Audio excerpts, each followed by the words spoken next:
Got your food okay, Chris?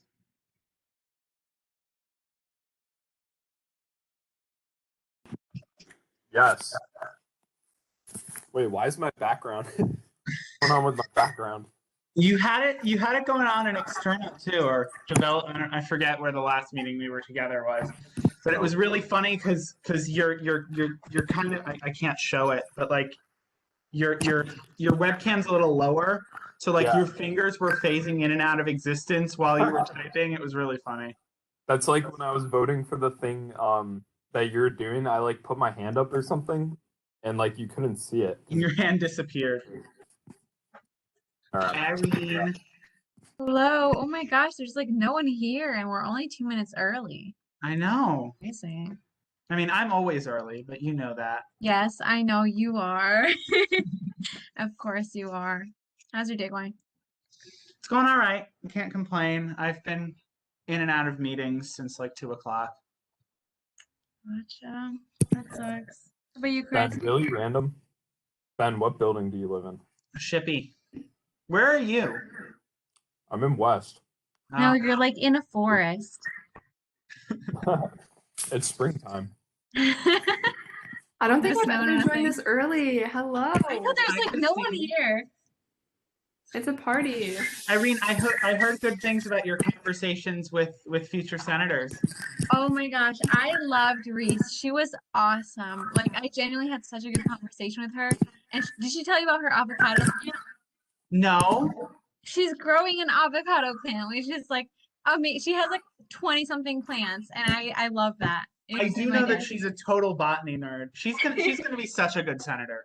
Yeah, She yeah. really It is. was such a good. Oh my gosh, Chris, your background is completely different Chris, now. it's worse now. You don't like this one? This Wait, is are you just doing too a background off? Hold on. Here, Hold let on. me find a funny one. I feel like that one's kind of funny. I feel like I'm in one of those like rooms where they like tie you up. That like reminds me of Oh, like not like Inside that. Out. That reminds me of like Inside Out when they like kept getting like more simple and simple. I didn't mean it like that. And then, Are you recording? like one of those, Recording. like when they put the Velcro on you so you can't like move. I don't know.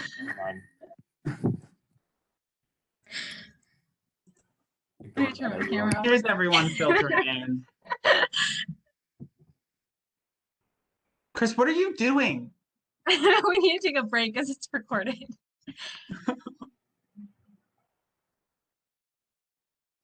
Oh, I'm now the host. Interesting. Where's Yeah, Luis? no, Luis was here and then he wasn't. Okay. How's everyone doing with exams? Bro, don't even talk. I've been pretending they don't exist. How are you doing with exams? I'm so dead. I had 2 last week and I have 3 next week. It's not looking good. Oh my gosh. Ugh.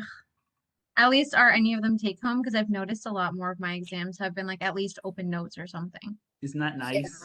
You Yeah. know?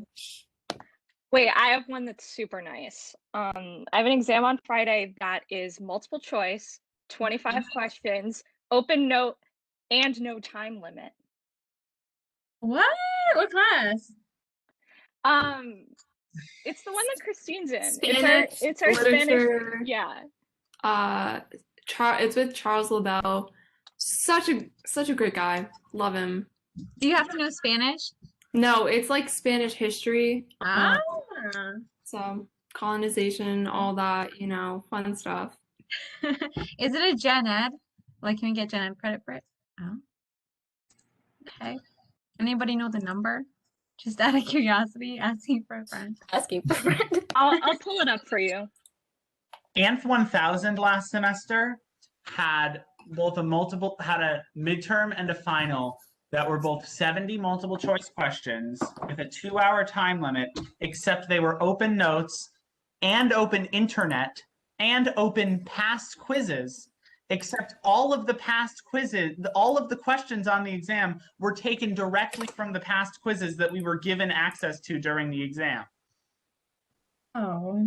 which meant it was basically a copy paste job. You would highlight, copy, go and do the find Control F, go find the question, figure out what the answer was, and then just go back to the original exam. Where are you finding these So guys? nice. Like literally. What's the professor, Ben? The professor, oh gosh, she had a crazy name. It was her initials were KK. It was like Katayun Karamdza or something. It was a Waterbury course, but it was all online, so it didn't matter. Interesting. Can we still be in USG? All right. Hello, everyone. All our classes. We're going to start in 2 minutes. There's a problem with the link that I'm trying to fix because I initially joined the wrong room. So give me like 2 minutes to sort that out, and then we'll get started. No, Luis, we did see you. You did join, and then That's you how left. I found out I was in the wrong room. Oh. So give me 2 minutes. You know, if anyone wants to take a protein class, highly recommend. It's called Structure and Function of Biological Macromolecules. It's not so fun. It's very interesting. We make these, we pull up these proteins and we look at them on this thing called Pymol, and it crashes my computer. So it's fun. What level of a class is that? Is it like in the 3000s or higher? It's a 4000. You know, it sounds a lot. I thought it was going to be so much harder, and it's actually really simple. Oh. Yeah, it's not that bad. But you have to like kind of proteins. You have to find I find proteins interesting, but Yes, I know. nerding out. If I anyone don't know. finds math interesting, you should take Math 3230 because I'm a grader and I can make sure you get good grades. You know this is recorded. I wouldn't say that on a recording. I'm joking. I'm What's obviously joking. What's 3230? Abstract Algebra 1. No, thank you. Thank you. So you said math and science, both not my favorite, but I'm taking math right now because I have to. So I'm taking 1020Q, one of the easiest maths you can take. That is the lowest that is the lowest catalog number in the math department. No, it's 1010Q. I already took that one though. Oh, This is the second lowest. oh. All Nice. right. Wait, Neha, do you like that? My cat was sick, so wish him luck when he goes to the vet on Friday. Wish Neha's cat luck. What's the cat's good luck to Neha's cat? Text With that, we're gonna start off the meeting here. We're gonna call to open at, I have to have the clock in front of me to do this, at 6:35 p.m. And then we're gonna take attendance via the vote that is gonna come later in the meeting. So we'll go into public comment. Are there any members of the public here who would like to make a comment in public comment? From now on, unless an individual is the author of a piece of legislation, we're going to limit public discussion to public comment. So just as a note there, any member of USG is welcome to speak, but a member of the public must speak during public comment generally. So are there any public comments at this time?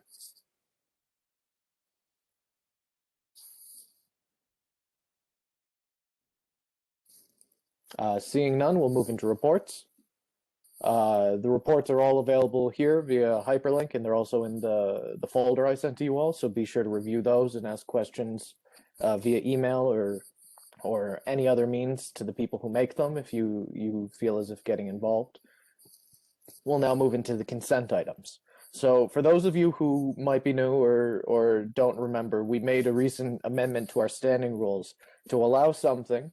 In this case, it's this piece of legislation that passes through all four of the standing committees, external affairs, academic affairs, student development, and student services, to be placed on a consent agenda, where because all senators are expected to attend at least one committee, the understanding is that if it passes all of these committees, it will definitely pass Senate. So with that, does anyone object to forwarding a statement regarding student representation on the University Senate by unanimous consent? So if anyone wants us to discuss this, now is the time to object, and it would move into the voting items section. Otherwise, this is going to be considered passed as soon as we move past it. So a hand up will do. You could unmute yourself and say so if I'm not seeing your hand. But if there are any objections, please say so now.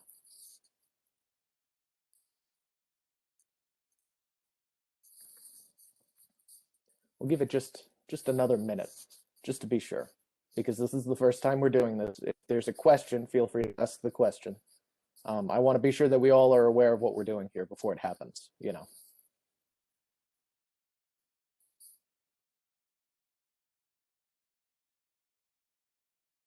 With that, we're going to consider this item passed. Congratulations to the author and to the committees. We'll now move into voting items. So the first is approval of the 1-27-21 minutes. We have 2 minutes to approve here today. These are the ones that we returned for revision in the last meeting of the Senate. They have since been duly updated to reflect the changes that the Senate expressed should be made. Are there any points of discussion on the approval of the minutes for 1-27-21 at this time?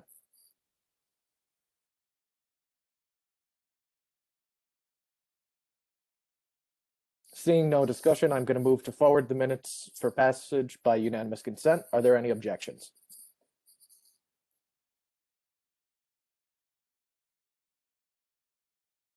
With no objections, the minutes from January 27th have been passed. We will now move into the approval of the minutes from February 3rd. Are there any points of discussion on the minutes from February 3rd? This is the emergency Senate that was held on the veto override.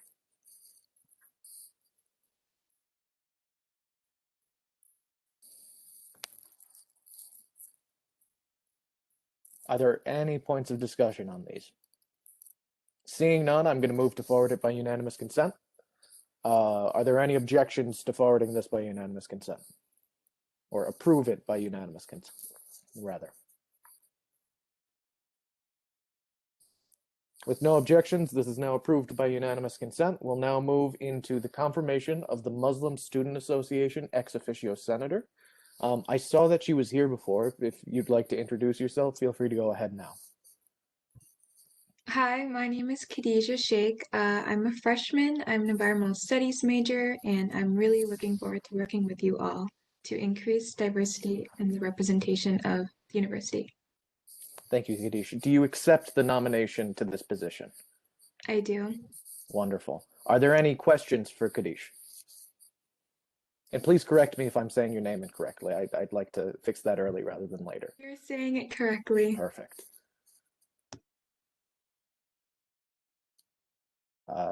Seeing no questions, we'll move into discussion on the nomination, on the confirmation rather.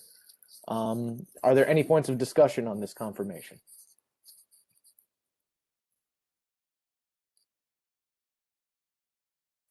Neha, go ahead. Super happy to have you here, and I'm pretty sure I'm speaking for the whole room when I say that.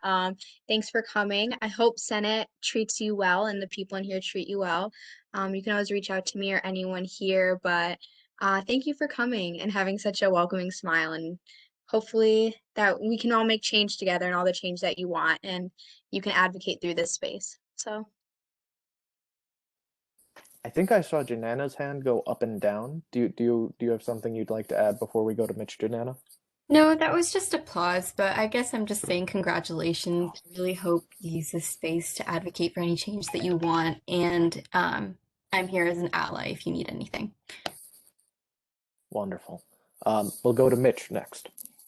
Yep, I was kind of going to echo what everyone has already said and welcome you to the Senate. Super excited to have you here. Thank you, Mitch. We will now move into we'll now move to forward this by unanimous consent. So, are there any objections to confirming the Muslim Student Association ex officio senator by unanimous consent? If so, please object at this point.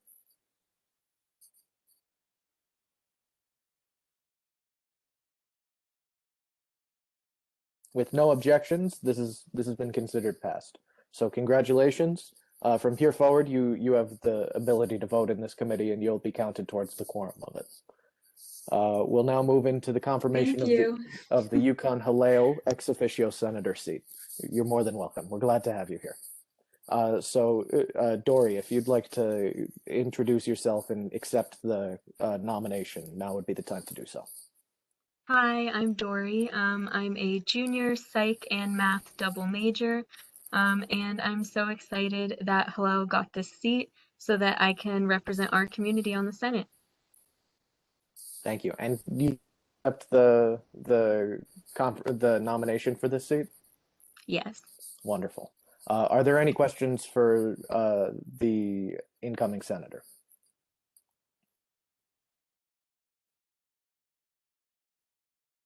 Seeing no questions, are there any points of discussion on the confirmation of this senator? Damani.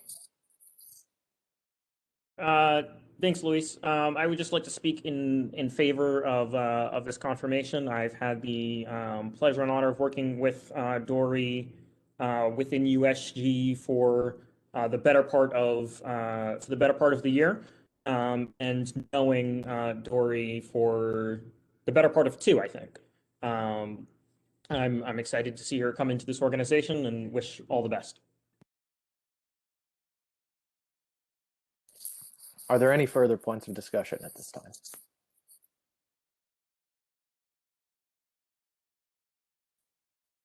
Seeing none, I'm going to move once more to pass this motion by unanimous consent.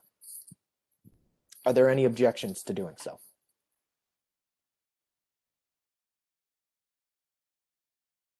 With no objections, congratulations, Dory. You are now a senator in the undergraduate student government. From this point forward, you count towards the quorum and you will have the right to vote on any of our future motions. Welcome. We will now move into a statement regarding academic forgiveness for students who change their major. I will open it on the screen now for you all to see. And I will yield to the authors or the sponsors, if the authors are not here, to introduce the piece of legislation. Hi, I'm Gaston, I'm the author. So basically this is a legislation that allows students to remove up to 2 classes from their transcript and GPA calculation if they change their major, and those 2 classes do not correlate with their new major, as in it does not appear in their new major's official plan of study. So like say someone comes in as engineering and then they decide to switch, but they already did poorly in 2 engineering classes. Using this, they can remove those 2 engineering classes from, and they change to another major that such as like art history that does not have those 2 engineering classes in the plan of study. They can use this policy to remove those 2 classes from their GPA calculation. And then on the transcript, the grade will be replaced by a letter marker, such as like P or something like that. The credits will remain. We already talked to financial aid about that. They said that credits will have to remain as long as they pass the class. And this can only be used once, and it needs to be at least a C- or below in the grade wanting to be removed. So yeah. Thank you for introducing the piece of legislation and for creating it. Are there any questions for the authors at this time? Please raise your hand if you have one. Fabio. Hi, Gaston. First, I commend you for this. I think this is a really neat idea. I was glad to see this today. Why the C- cutoff? That's my question. We spoke with several advisors, and that's kind of just what they recommended. They had a lot of concern about the fact that many students during the spring semester last year when we left for COVID and they gave us universal pass-fail, they were concerned with it. There was a good amount of students that chose to do pass-fail even though they just had like an A- or a B+, or for a few students, they even did it for an A. So she was saying that there should be a grade cutoff. Now, it's not like exactly set in stone, but we were saying C-. As you can see, the C- part is not in this legislation, but it will be eventually. So yeah, she's just saying that so that way students won't hastily remove a class just because they got a B in it, because they might think that's the end of the world when it's actually not. Thank you for that question and answer. Ben, feel free to provide a question now. Yeah, I have 2 questions actually. The first is, can you speak more generally to what inspired this? What sorts of, you call them fresh start initiatives, are at other universities and what they look like and how this mirrors it? And the second is kind of in response to something that you just told Fabio. which is you talked about how, you know, something will be in the legislation moving forward. And I'm wondering exactly what you mean by that, because of course we're voting here on this legislation tonight. Of course, it won't be able to change after that. So what did you mean by that? Well, for the part on the other universities, so there's many universities right now, especially now because of coronavirus, are instituting a lot of academic forgiveness policies. We know that I think it's the University of Maine. I believe they have a fresh start policy where if a student leaves for a certain amount of time, like a year, they can come back and they can have their GPA wiped, so they can like essentially have like a fresh start, a reset. There are policies at Brown University where you can have certain grades removed in certain situations. There's a lot, and there's a document linked in this that you can click on that has a more in-depth for this that you could look at. We talk about some things such as like peer institutions and what they're doing. And in terms of like what inspired this, like this was inspired by the fact that like there are so many students who come into UConn and college in general, but they come into UConn as a certain major. Usually that major will be STEM because they are pressured into it by their parents. I've heard so many times like, I'm just doing this because my parents are telling me to do it and I have to do it. They're paying for my college. And then they realize it's not for them and they hate it. So, and then they want to change, but a lot of those times it might be already too late to change. So, because, well, not that it's too late, but they've already like accumulated kind of like a bad GPA because of the classes they've taken. They've done poorly in it and they've stuck to it because they thought there was like really no other option. And this is just giving flexibility for students who are in that situation and just like letting them know, like, if you do change, like, here's the flexibility, you can actually remove up to 2 of those classes. So you're not like in the gutter, and it'll inspire them hopefully to change to the major that they actually want to do. In terms of the C- requirement, I'm not entirely sure. I mean, I know I spoke, you can see Erin's name is right here. I spoke with Erin. She's one of the advisors here at UConn, and she was the one who suggested that. I think I'm not 100% sure on the process, but I mean, I think it might be changed at a later date. We could, in fact, we could include it here if that would be best, if everyone would agree on that. I think having her opinion, being a C- is good. I would also like to hear what other people's opinions are on what minimum grade would be required in order to use this policy. All right, I'm going to provide a quick point of clarification. So whatever we pass today is what is to be advocated for. So if you want to leave it vague and advocate for the C- or not, that's up to you. If a senator wants to motion for that to be amended, they may do so during the discussion section of this legislation. If you would like to do so, you can motion for it. Well, I think that you could suggest it and the senator would motion for it. No, wait, as an author, you can just make a friendly amendment. So as an author, you can just change it to reflect that, I believe.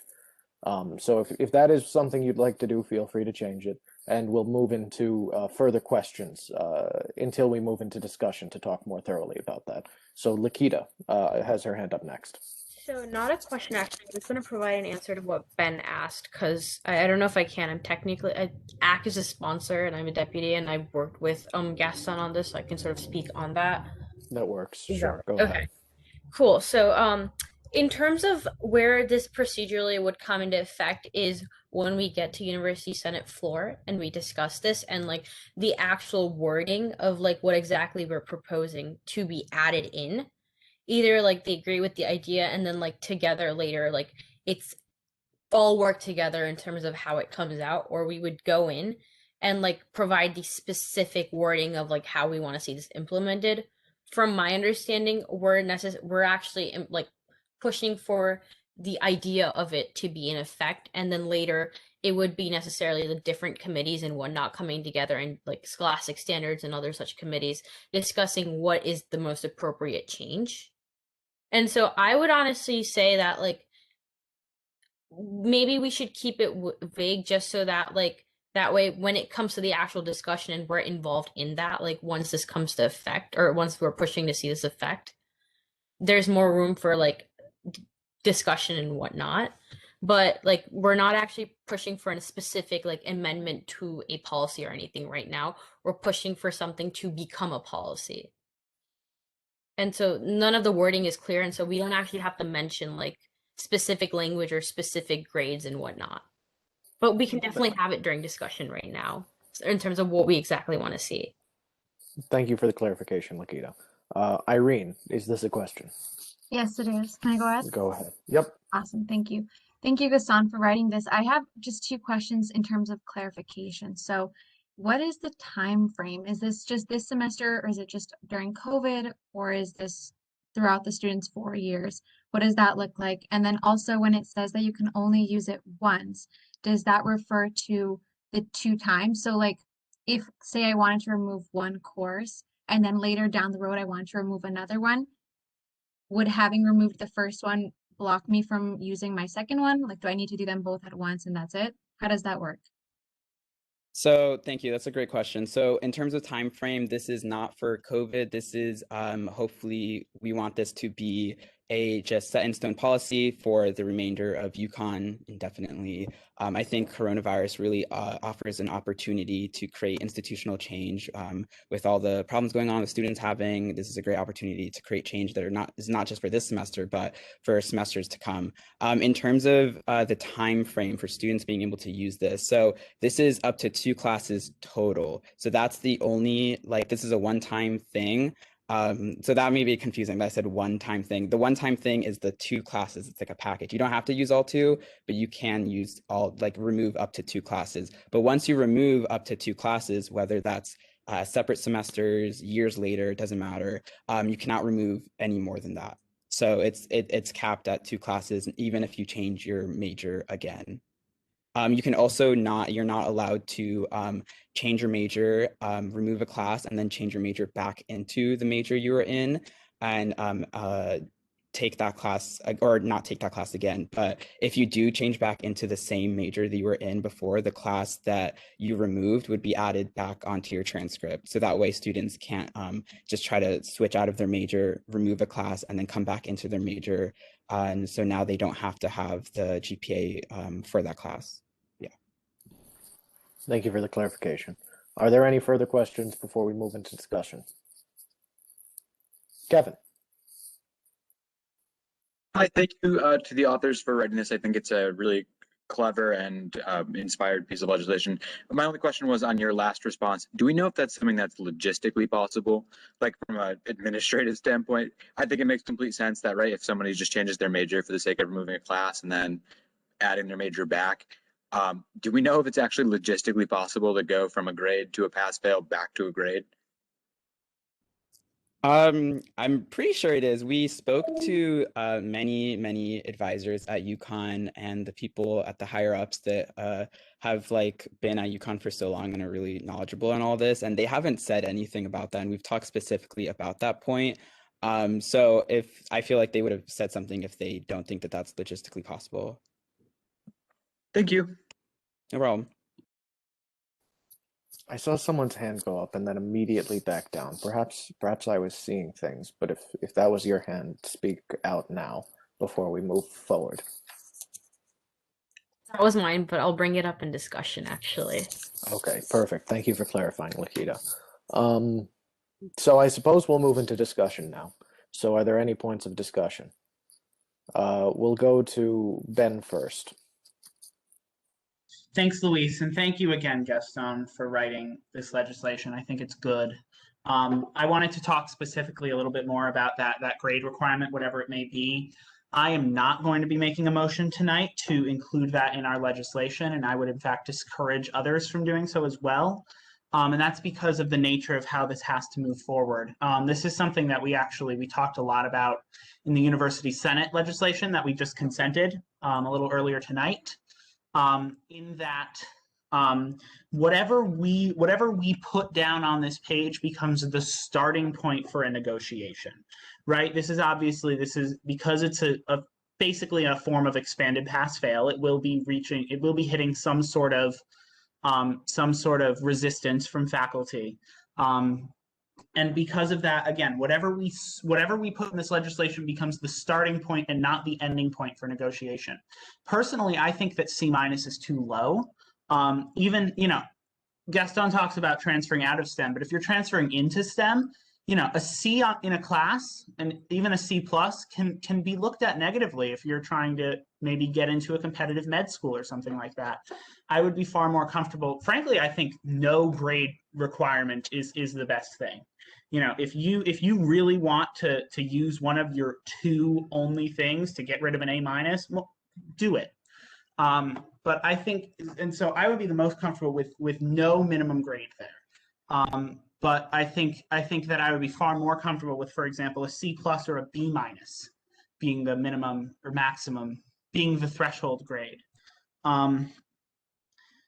Yeah, so that's what I have to say. I love this legislation, but I think that it should be intentionally vague so that we have the latitude to do the best job that we possibly can when negotiating with University Senate. Thank you, and I'll yield the rest of my time. Thank you, Ben.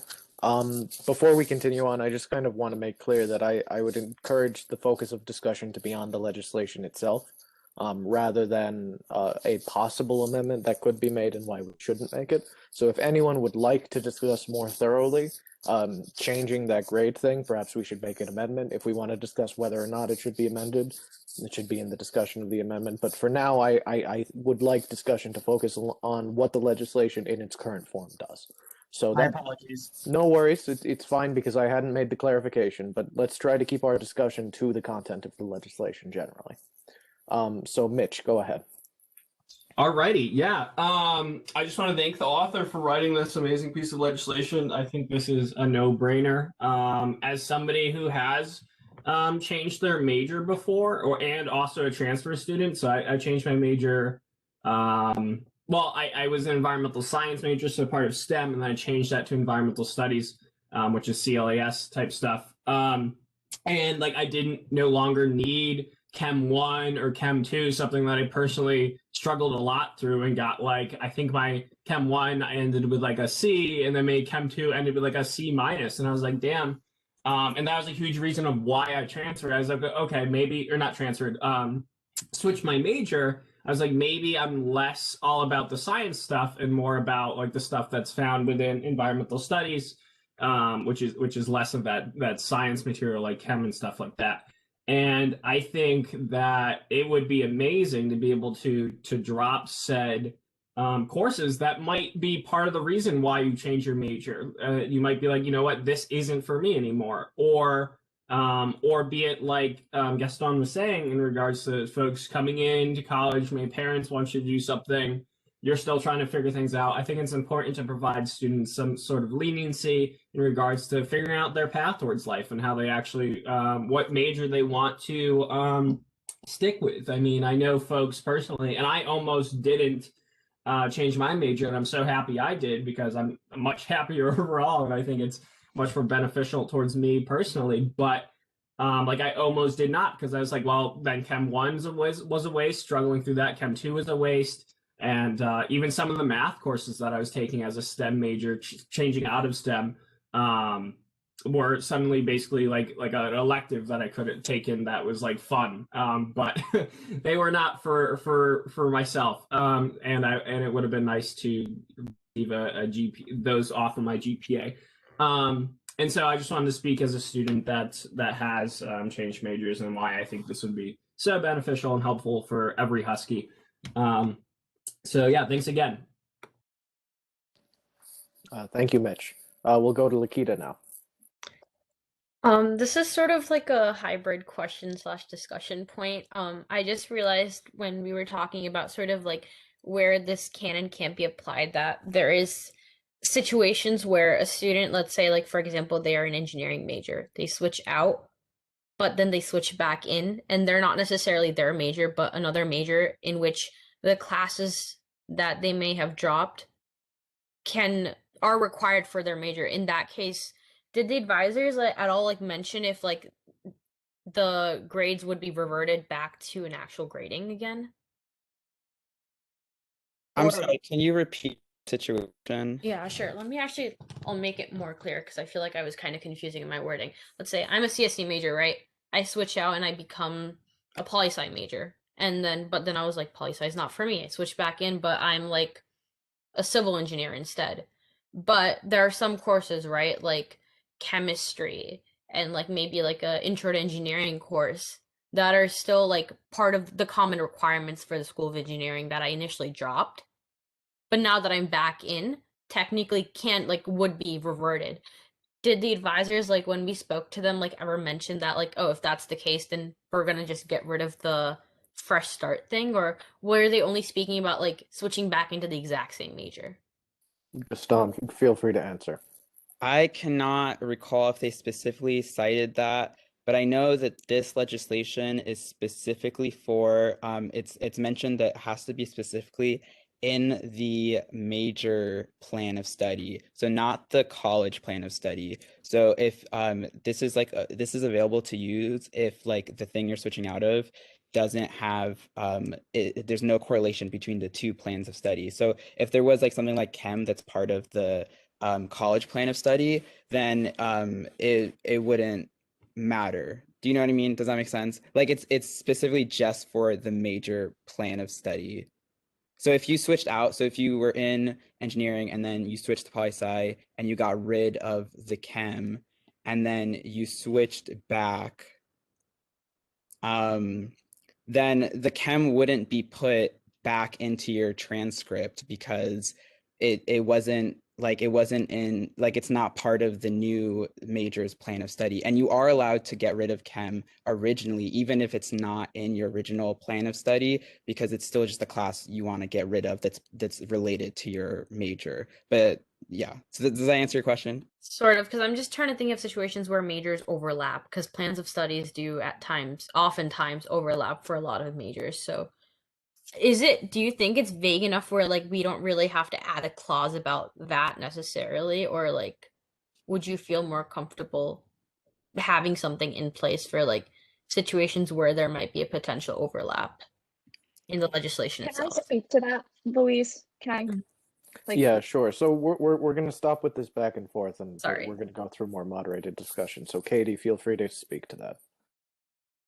Awesome. So the way that we've planned this out is when we were speaking with the people over at the registrar and with the advisors, they essentially said that they would like advising at each step of the way. And so essentially it would having heavy advising on like different levels will ensure that students are making as informed decisions as possible. So they would in theory, you know, based on what we've written in the policy, they would walk students through these scenarios before they make these decisions. I think it's best to keep it as vague as possible, as for reasons mentioned earlier. But yeah, I think that the advising at all levels will work to circumvent those weird, you know, scenarios. Yes, and it's also in the legislation that the action will require approval from the student advisor. Thank you, Gaston. In the future, please raise your hand. I just All trying right. to keep some level of order. Thank you, Katie. Are there any further points of discussion before we move into a vote?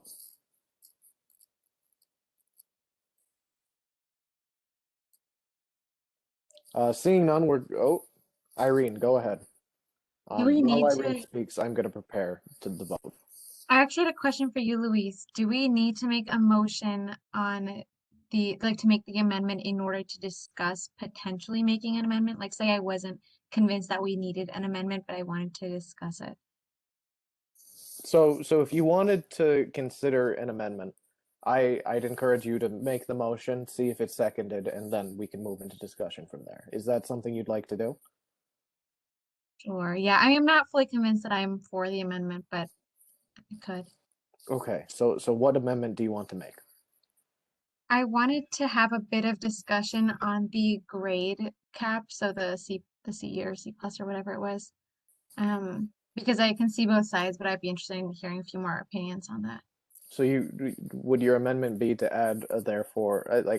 I need a specific thing. Perhaps to Irene, I'm sorry. remove the requirement overall and whether or not that would be a positive for negotiations to like highball them as opposed to lowball them in the Senate. Okay. So we're going to consider this to be an amendment to add a therefore clause to the effect of what Irene said. That would say, therefore be it resolved, the undergraduate student government feels as if no grade limit is appropriate in this circumstance.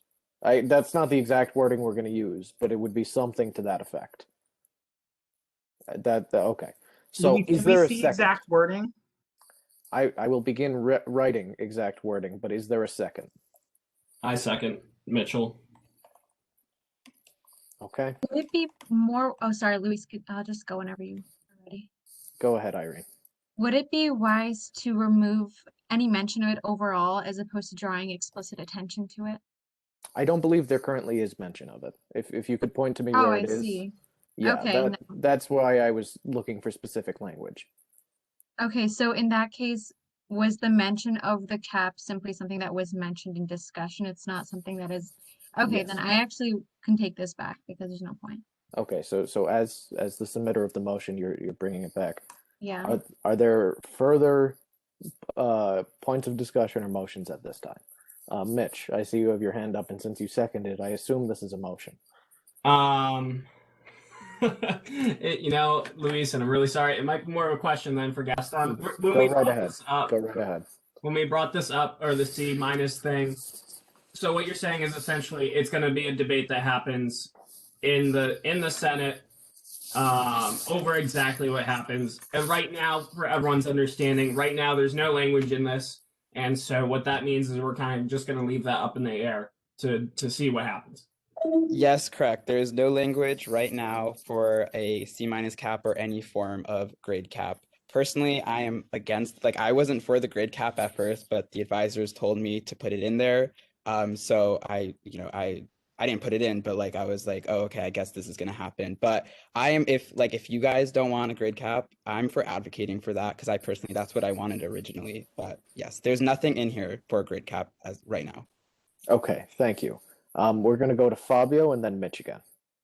Yeah, so I know I'm the finance guy. I don't have a role in legislation, but if there is discussion, interest on this, I would like to go ahead and make that amendment, motion to make that amendment, so that we can talk about it. And given what Gaston just said about advisors suggesting this be put in, if that's what the university expects, perhaps we should make it very clear that we don't support it, which is why I'd like to make that amendment. Thank you. Be known. I'd like to second that, Luis. Who was that? That was Mitch? Yes, sir. Okay, perfect. So we've had a motion from Fabio and a second from Mitch, but I don't know exactly what the motion is. Fabio, can you help me with the language before we move So on? therefore be it resolved, there shall be no maximum grade requirement. I can't spell. You're all going to see that as I'm trying to type this on screen. It's okay. There shall be no maximum grade requirement for which these policies will exclude participation with them. Perfect. For which these policies shall exclude. Does that make sense to everyone, or should I change the language? Is that what you want, Fabio, before we move forward? Let's get rid of requirement. There shall be no maximum grade for above which these policies shall exclude. Shall exclude utilization of the option, perhaps? Of the Fresh Start Initiative? Is that what it's called? Or is that not it? Gaston, you're the authority on this. Is this... What would the proper word be here? No, the Fresh Start is a different one. So this is grade forgiveness. Yeah. Okay. I'll correct this formatting. So since we've had a motion and a second, it has been entertained, and this is the amendment. I'm going to change myself to suggest and then put it back in so it's clear what is changing. All right. So here we are. We are in discussion now. Are there any points of discussion? Ben. Yes, I'd actually like to speak in support of this. I was not in support of adding any specific grade requirement because I thought that whatever we picked would become the starting point for negotiations. However, because this is just about the furthest extreme of the possible starting points for negotiations, I don't consider my own argument to be a valid one. And I think I think that this is good, not only because it provides us the most latitude for negotiations, but also just from a practical standpoint. I don't see a convincing reason why we should stop someone from exercising this because their grades were too high by someone's standards. I mean, if you really want to go for a 4.0 and there's an A- stopping you and you're changing your major anyway, I don't see a good reason why you should be required to keep that in. I think that perhaps a maximum grade requirement would be valid if we didn't already have the up to 2 classes. This stops people from abusing this power, or this stops people from abusing this option already. And I don't really think that there needs to be another safeguard of giving people a maximum grade above which they're not allowed to be forgiven. I think, frankly, I also think that provides a disincentive from doing well in a course. And that's not really a place that I want us to be in. I think that I could possibly see a scenario in which someone who knows that they're going to be changing their major anyway intentionally bombs a course just so that they can make sure that they can make sure they can get it forgiven. And so I think that this is a good amendment. It'll provide us a good place for negotiations, and it also makes the most sense for students. Thank you.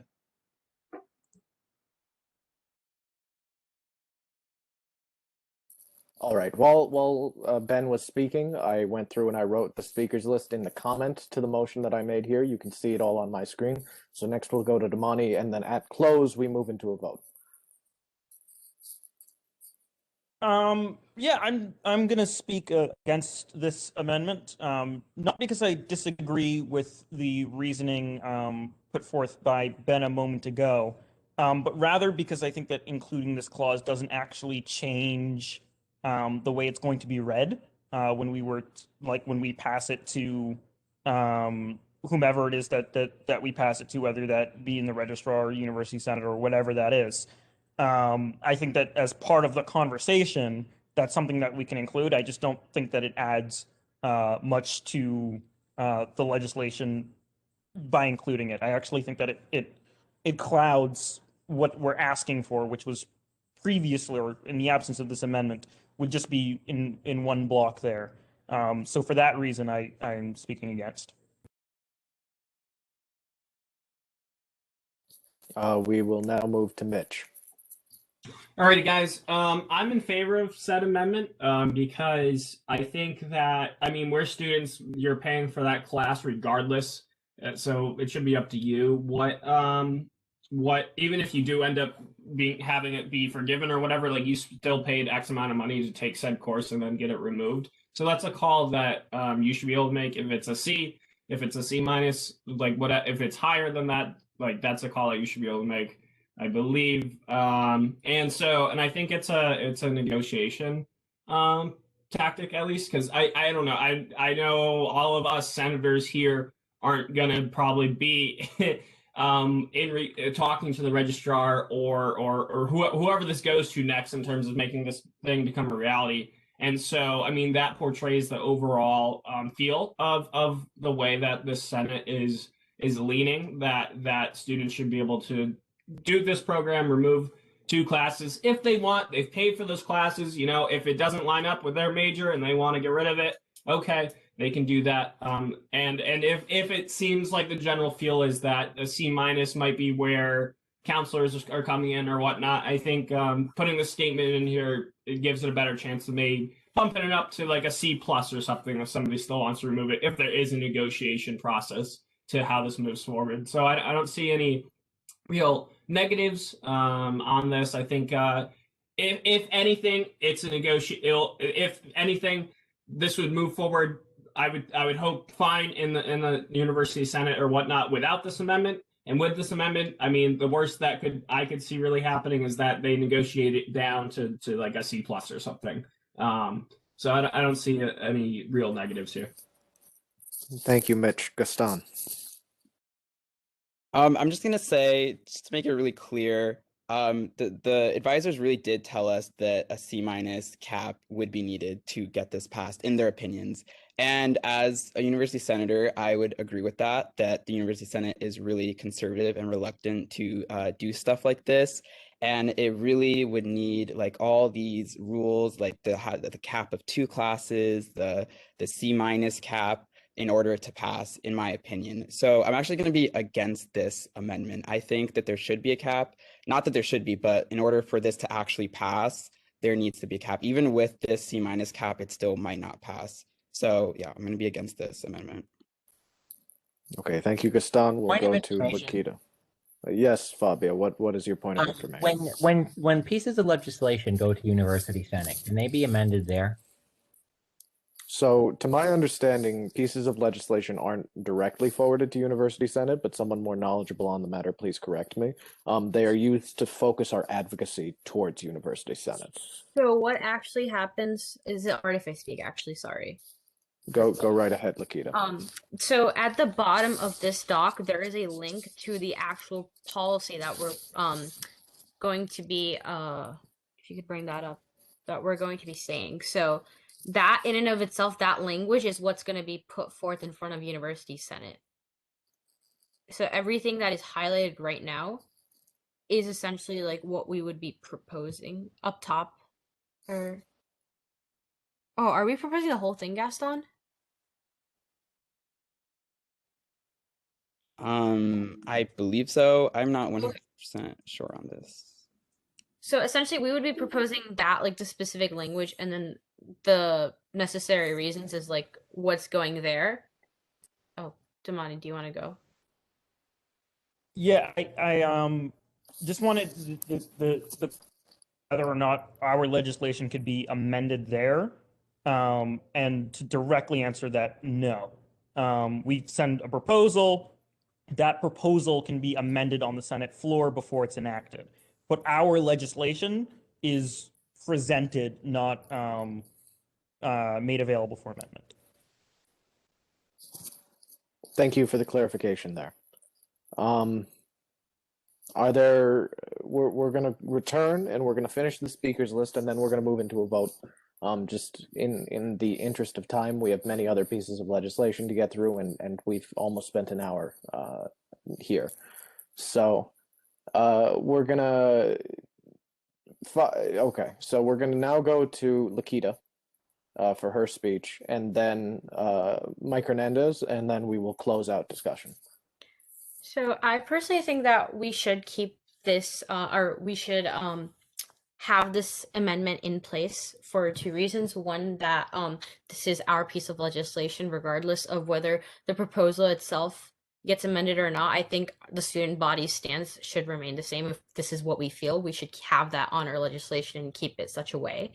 And then the second reason is also that I feel like a C- is rather inflexible, and I speak this as someone that is an engineer that has been put in the position of like major change. And what I've noticed a lot of times is that honor students and students on scholarships especially, even if it's a C or a C+ or a B- or even a B at times, like those are all grades that negatively impact a student and a student's ability to continue to be not only a fee-paying student here, but also be involved in certain programs and maintain certain scholarship eligibility. So I feel like a C- cap is very low. And I also think that, you know, if a student's allowed to pass fail any course, and why can't they fresh start any course? Like, why is there that grade restriction?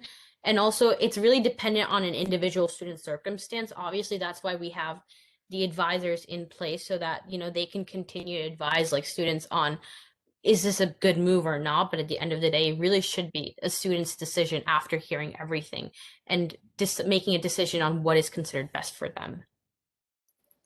Thank you, Lakita. We're now going to go to Mike and then move into a vote. Thank you, Mr. Chairman. I must say that I agree with the authors, with Gaston's assessment that a max or cap is needed. And that was the recommendation that was given to us. So I think there's a strong argument there.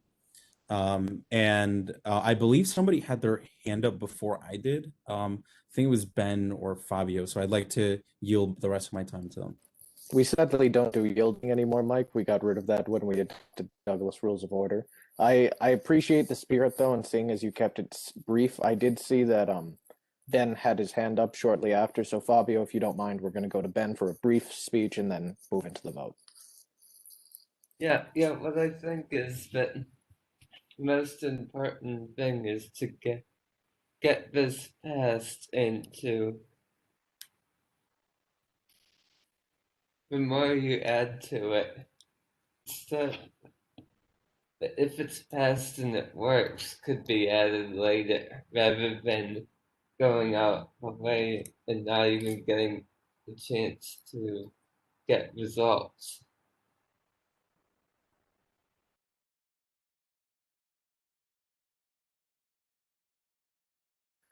Thank you for your speech. I'm now creating the poll. I forgot to set up polling before the meeting started because I had some technical issues. So give me 2 seconds to set it up and then we'll move into a vote here. So let's see, for amending, against, amending, abstaining from the vote, not a senator. So there's just one last thing I need to do. I'm going to bring it down to 2 minutes for the duration of the poll. Perfect. I'm going to record individual responses, and now the poll is open. So now, please, everyone answer the poll. The faster the poll is answered, the faster we will move into discussion and then a final vote on this piece of legislation.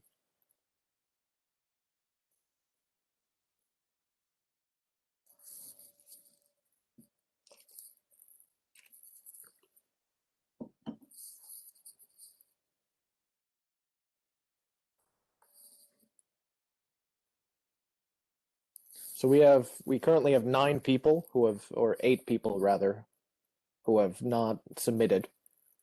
1 person in progress, 6 people not started altogether.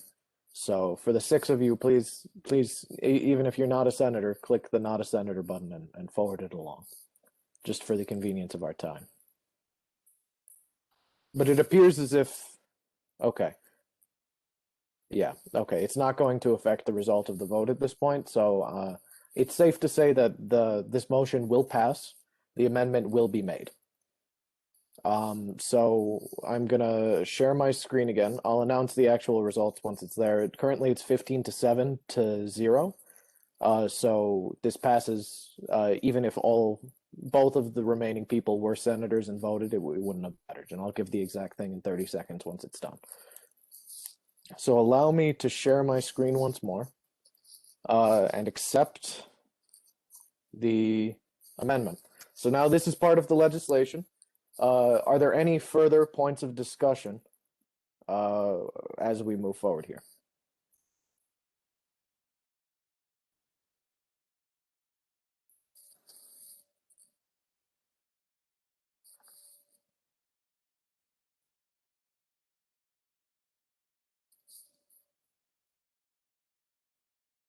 Give me a moment, everyone. It took away the poll once it finished.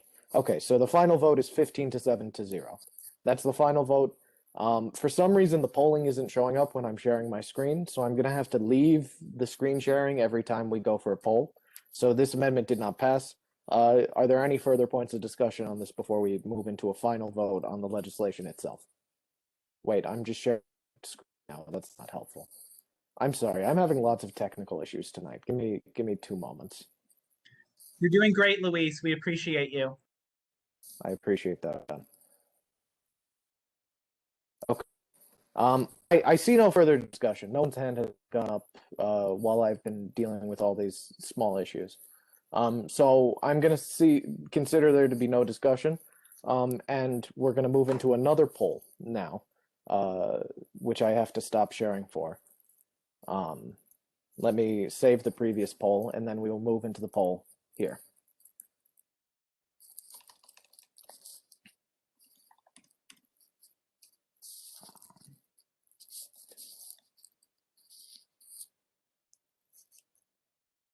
Lakita. Sorry, just a point of clarification. Did you say it did pass or it didn't pass? It did pass. So It did 15 to pass. 7. Yes. So the legislation has that amendment in it now. So now I am providing a new poll, if WebEx will cooperate.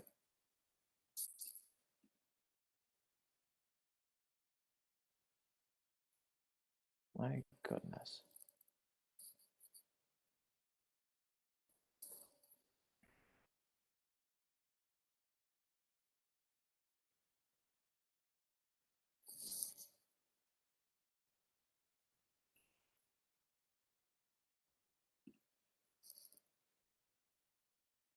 Okay, there's the polling button.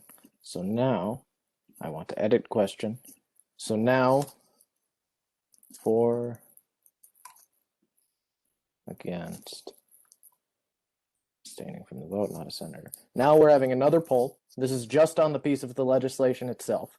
Sorry it's taking me so long. Let's get into it. So here it is, another 2 minutes. Everyone please vote.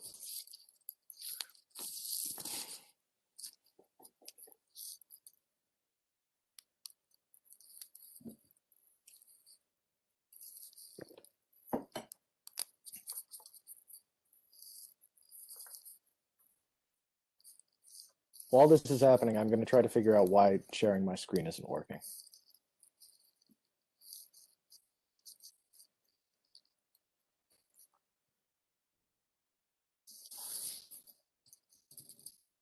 It's working again. We love to see it.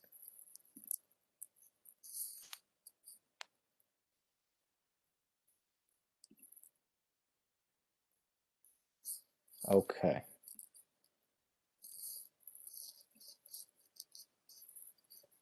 I really suppose we could have used unanimous consent. I assumed that people may want to vote against it as a result of the amendment, but that doesn't seem to be the case.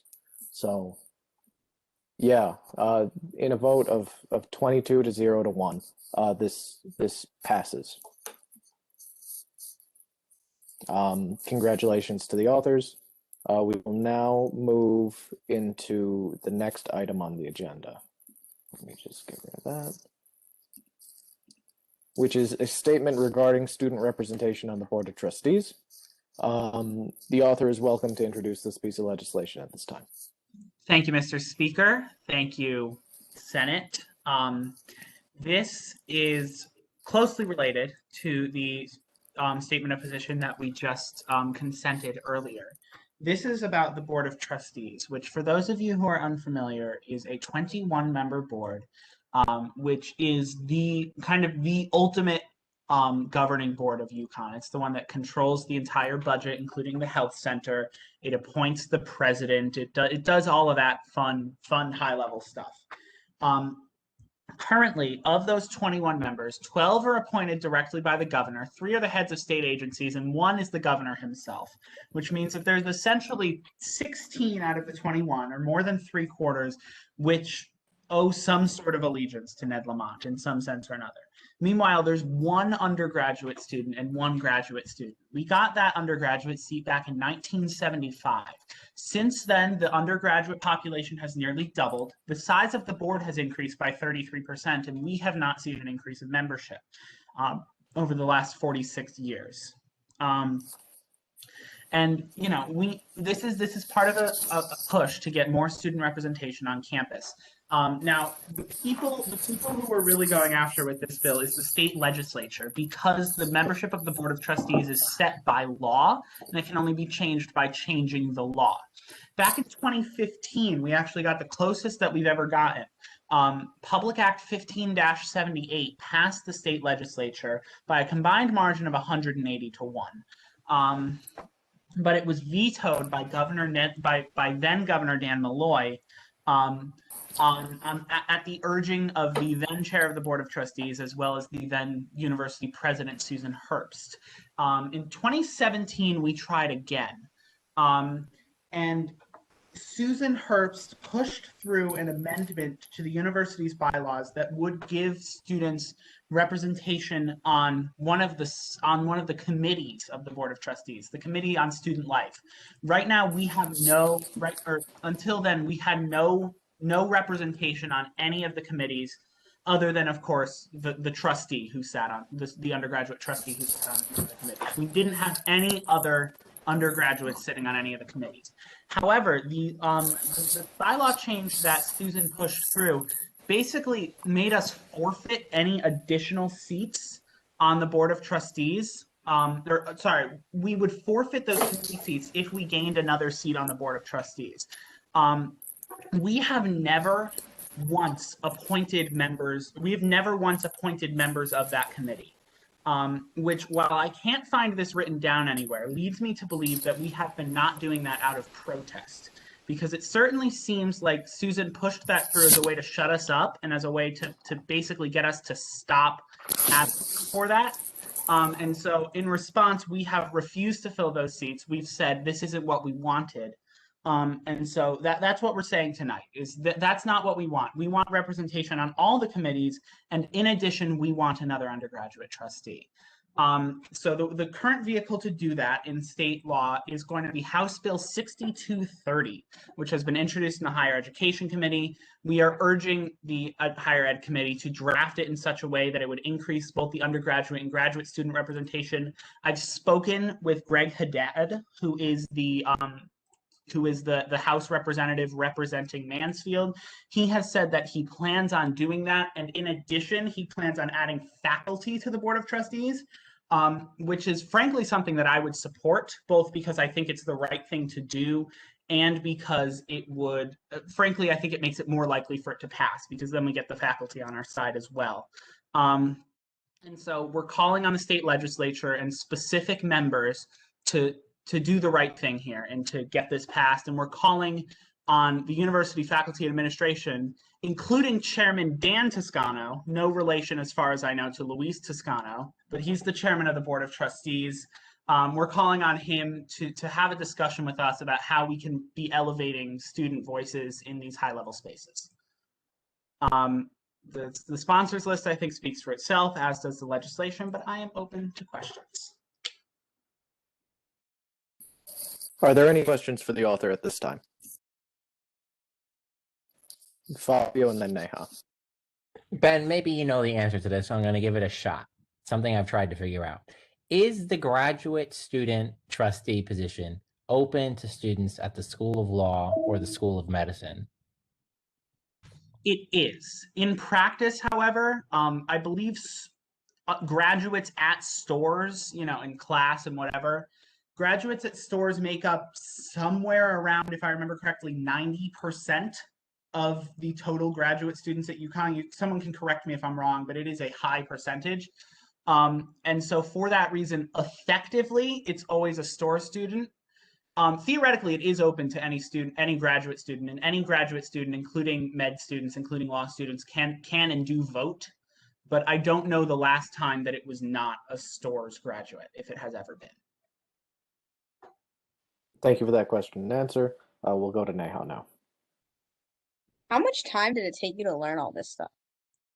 It took me a lot of time. I actually went through and read minutes from the state legislature from 1975. It did take quite a while. I just wanted to ask that question so people could know that you put in so much work. Well, thank you, Neha. It sounds like an amazing pastime, Ben. I might take that up. Chris. I literally had the same exact question as Neha, so never mind.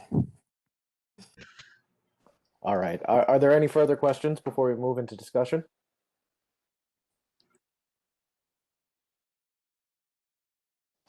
Seeing none, are there any points of discussion? Mitch, go ahead. Hello, everyone.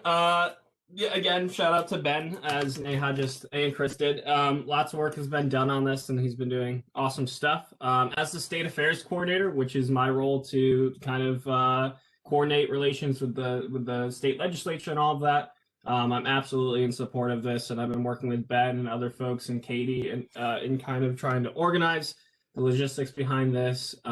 It just makes sense. I think that more representation is always a standpoint that the USG as a body should be taking. And I think that this is an easy bipartisan, there's no partisan discussion in terms of student representation and bringing this to the state legislature. And in addition to that, if you guys read it all, it's a great piece of legislation.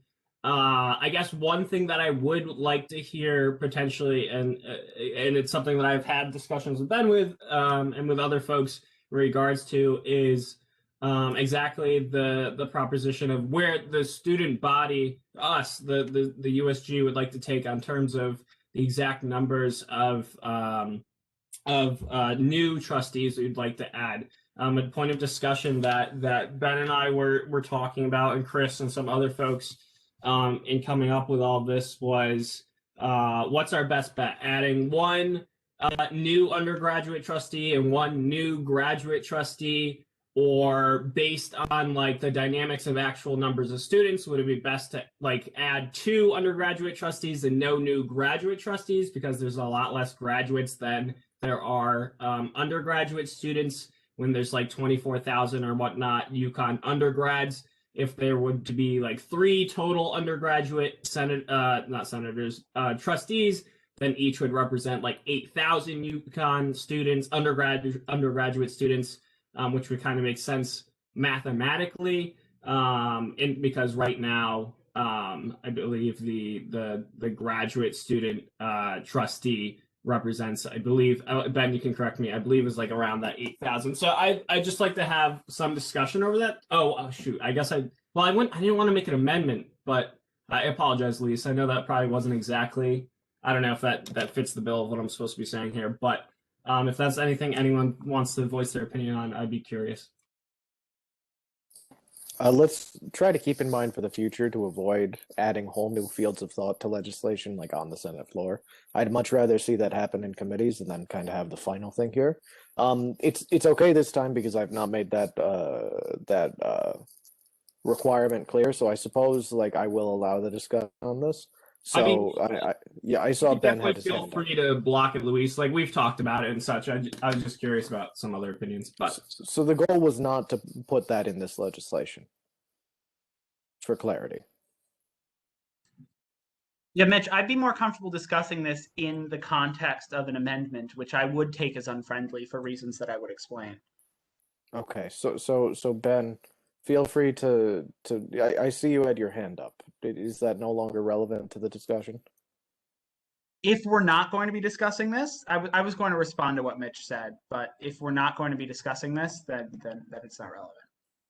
All right, we're going to move forward with the discussion. Should there not be an amendment, then, should there be a motion? Feel free to make it. Are there any further points of discussion at this time?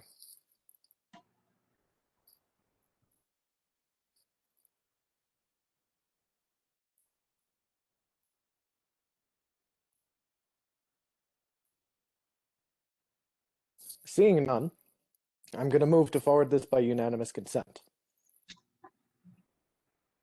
Are there any objections to passing this through the UConn Student Senate, or Undergraduate Student Senate, rather, by unanimous consent? With no objections, it is so moved. Congratulations to the authors and all those sponsoring it. This drop-down menu got in my way, so now I'm moving around it. We will now move into recognition or reorganization of the Diversity and Outreach Commission and adjustments to the Chief Diversity Officer. I'll yield to the authors, Damani, to present it.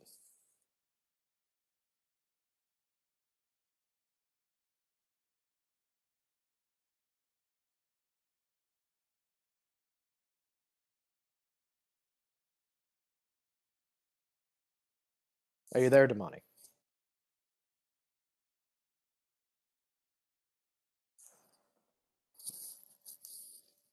While we wait for Damani, everyone take a moment and read through it. I will see what I can do.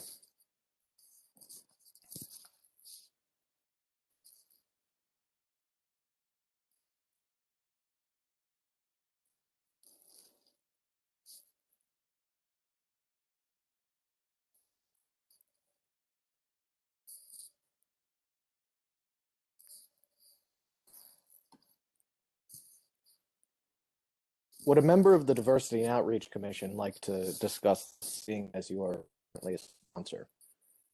I suppose I could. I wrote about a third of this, so I guess I could. I'm certainly not as qualified as Damani, but if Damani's not here, I can give it my best shot. Damani's in the meeting, but I suspect he's away from his computer currently. Or he's having some sort of glitch, I suppose. That could also be the issue. Technical problems are all around tonight. Who knows? Luis, I can tell you, Damani had to step away from his computer for a minute, but he should be back in. Okay. In when? How long, Caleb? Should we? If it's going to be a long time, we can move to another piece of legislation. Just 1 or 2 minutes. Just 1 or 2 minutes? Okay. Should I start, or would you like to maybe call a recess? Okay. What we're gonna do is we're gonna do the recess that we have to do every 2 hours. We're gonna do it about 45 minutes early tonight. So we're gonna go for a brief 5-minute recess and wait for the Chief Diversity Officer to come back, and then we'll continue. I don't think I'm gonna stop the recording because I will likely forget to turn it back on. So be aware that it is going to still be recorded, but we are now in a brief 5-minute recess. So feel free to get up, stretch legs, get some water. We'll come back to this soon. Feel free to talk as well. Ben, the amount of times that you chastise President Herbst in your little speech there, I was chuckling so hard inside. It was something worthy of the Yukon Reddit. I can't say the name here, but there is a funny name account on that Yukon Reddit, and all they do is write satire about Susan Herbst. Yes, I'm familiar with the with the account name. Oh yeah, I die when I see those posts. Those are too funny. But yeah, I think you should it was something worthy. It was that worthy. I mean, Susan as a person, I don't mind, but the more I read about this, the more. See, that's why I'm kind of really happy that I get to start this now, because we have Tom, who's new, we have Carl, who's new, we have Dan Toscano, who's new. We have leadership in this university that's brand new, and they're all total wild cards, which is a little scary, but it's also really good, because I know if we still had Susan here, we would be fighting against this university tooth and nail. As a brief note, I am in no way related to Dan Toscano. Just for clarity there. Luis, I kept thinking that, and I'm like, Luis never said he's from Darien, Connecticut, But... I am not from Darien, Connecticut. I know. I wanted to ask you. Tell me, as soon as I left, y'all started talking about me. Yeah, we got to your piece of legislation. We're tabled now for 5 minutes, so we'll come back to it in 3. Oh, that's incredible. That's great. Or not tabled. We're on a brief recess. I Yes. used the wrong terminology there. I had stepped away because my dad drove from Hartford to here to bring me. Well, I will just show the camera. I don't want to tip it too much when I see. We have some curry goat and rice here, which you can't get from around here, because I was having a rough day. So he just drove 40 minutes That's away, nice. and he's going to drive 40 minutes back. That's a nice dad. I love it. My How dad good would is not curry do goat? that. How far of a drive is that? Let me tell you. What place did you get it from in Hartford? Probably Down the river? Benji's. That's his go-to. I was gonna say, because we go to get Jamaican food all the time in Hartford. Did There's what? a vegan What? place. It's not. So it's Did you say it's curry goat? Yes. Indians say goat curry. Really? So it's Yeah, it's a Jamaican. different. It's like Jamaicans say curry goat, Indians say goat curry. I always find that like funny how it's like swapped. So when it's written, it would be curried goat, as in like curry in the past tense, as in like something that you would do as a verb to a goat. But when said, it's normally said, at least by Jamaicans, as curry goat. Mm. Well, I think They say- curried is supposed to be, it's supposed to be an adjective, not a verb in that sense. So what As in the goat? of curry. But I what- made curry today, what- and I ate it curry took. from the dining hall. I made curry. It took about an hour and 15 minutes, but it's pretty good. Definitely not going to compare to what Damani has right now. I can easily tell you that. It definitely looks good. From his dad, too. I mean, it's like served with love. From the restaurant to your dad, from your dad to you. I mean, I don't think you can get better than that. And he's got his juice. Damani's living the life.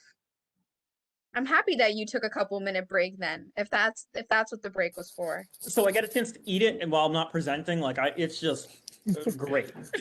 I've been eating some very quick soup here. Like it's not quite ramen quick, but it's basically ramen. I'm glad you're enjoying your curried goat. You've All right, inspired me to make ramen after this. I forgot I have some.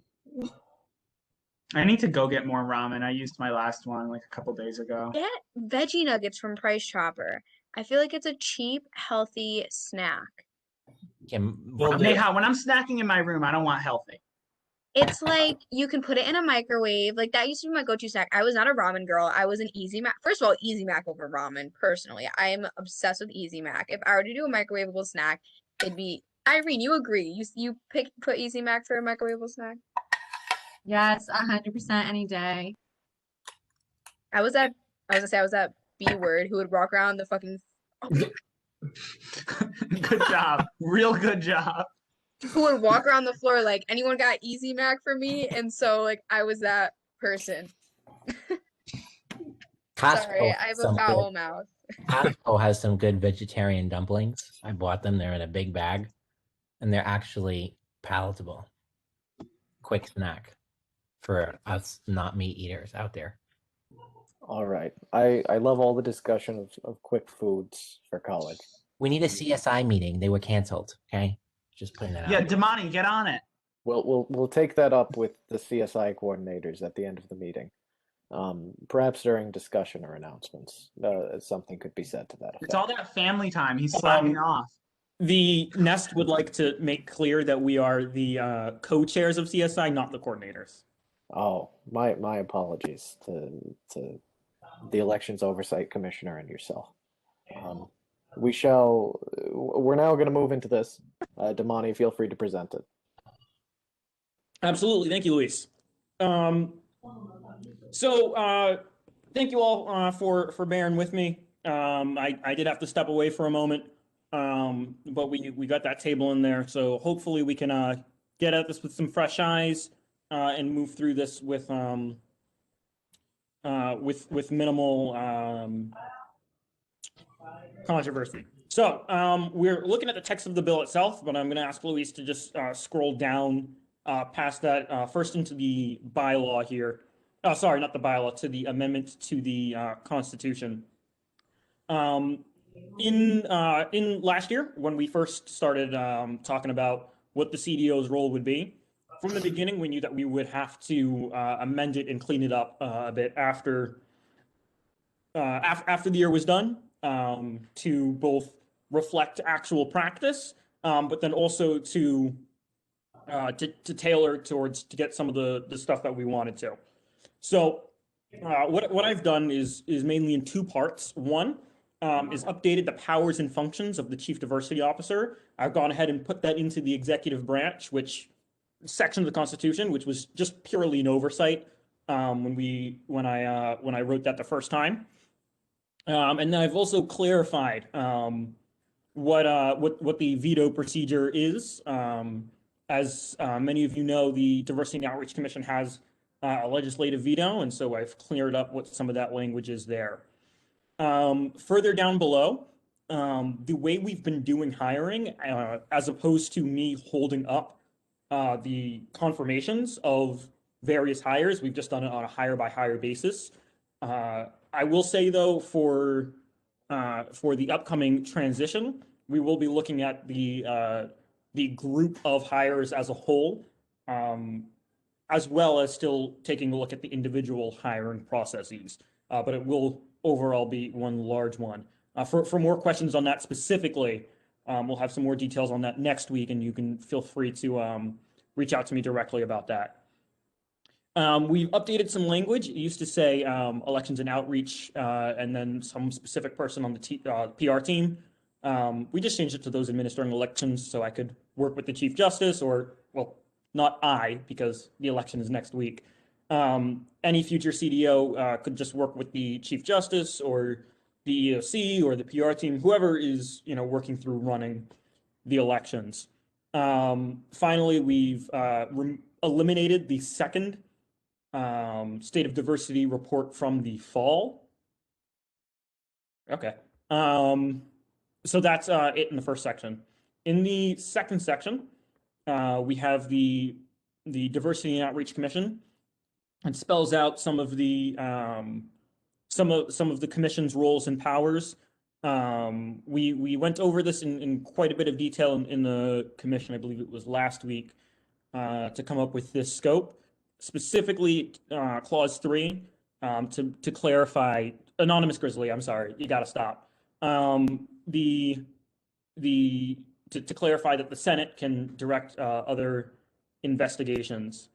And then finally, there's a little bit more procedure on the veto, and we mentioned the composition of the commission again. So with that, I'll go ahead and yield to questions. Are there any questions for the Chief Diversity Officer at this time? All right, let me pull up participants again. Polling. All right, Ben, go ahead. Can the veto of a hiring be overruled by the Senate? No, not by the Senate, but by the Diversity and Outreach Commission. The way the veto works is it takes a 2/3 majority of the commission to sustain the veto, which means that 1/3 of the commission will override the veto. But can the Senate overrule that? One moment. Please ask for a follow-up question. Would you like a follow-up question? I'm just trying to establish more order rather than back and forth discussion. Yeah, I'd like a follow-up. Go ahead and ask it. Is there any way for the Senate to hire people without the approval? No. Thank you for your question. Thank you for your answer. Are there any further questions? Senator Bergen. So I think to answer, I had the same exact question that Ben did, and I think Louise or anyone who is able to clear it up, it's under my understanding that the judiciary could be appealed to, right? If the Diversity and Outreach Commission vetoes someone, and vetoing this person, instead of taking it to the Senate to override it, it could be the judiciary that overrides it. On that point, I will yield to the Chief Justice, but it would be my estimation, and I by no means am an authority, that anyone can file a case with the judiciary for any reason, and the judiciary could choose to hear or not hear that case. So the judiciary could hear this and overturn it or not, depending on whether or not they feel as if it follows the rules. So I can yield to Caleb if he would like to kind of add on to that. Caleb just stepped out. I have wonderful timing reaching out to you all. Perhaps we can circle back to this then, when he returns. So just let him know, Damani. Will do. Ben, is this a question? It is. Go ahead.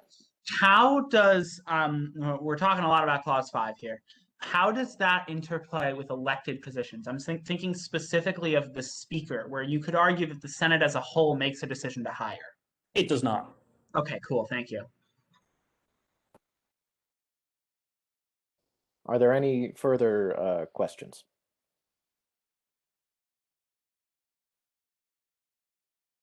seeing none, we're going to move into discussion. Are there any points of discussion on this legislation? Damani, go ahead. Unmute. Wonderful. I would like to move the amendment that Fabio suggested to strike the word in, and then also take that as friendly. I suppose I'll solicit a second and then ask her if there are any objections. I second. Okay, so Fabio seconds. Oh, that makes a lot of sense. I should have thought before I spoke there. Are there any objections to taking that amendment as friendly? With no objections to the friendly amendment, it's so moved. Can you make me an editor on this when you get the chance, Damani? I don't think I am currently. Oh no, I'm just in the suggesting mode. Never mind. We'll now go. Damani, is this hand for that motion, or do you have another thing to say? Okay, I'm gonna take that as it was for the motion. Connor, go ahead.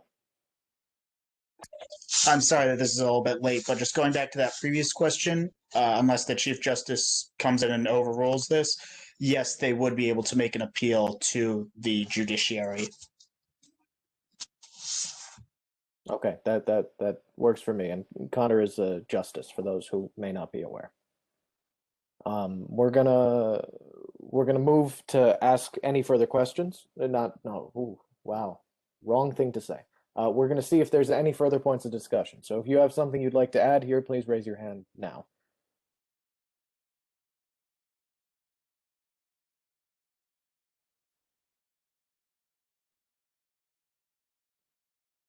I don't see any hands up.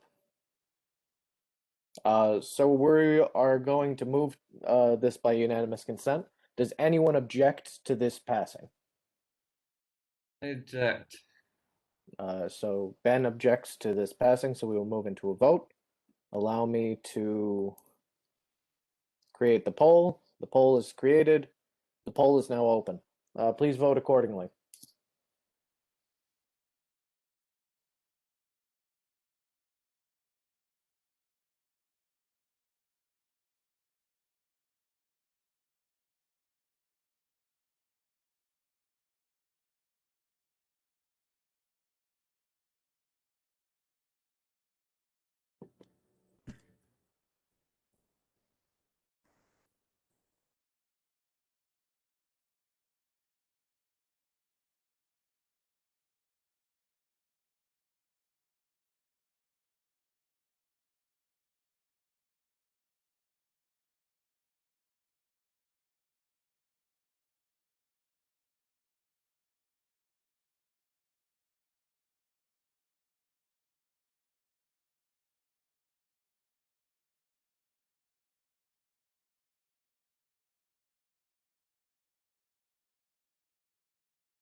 Oh wow, I'm dumb. I thought I voted.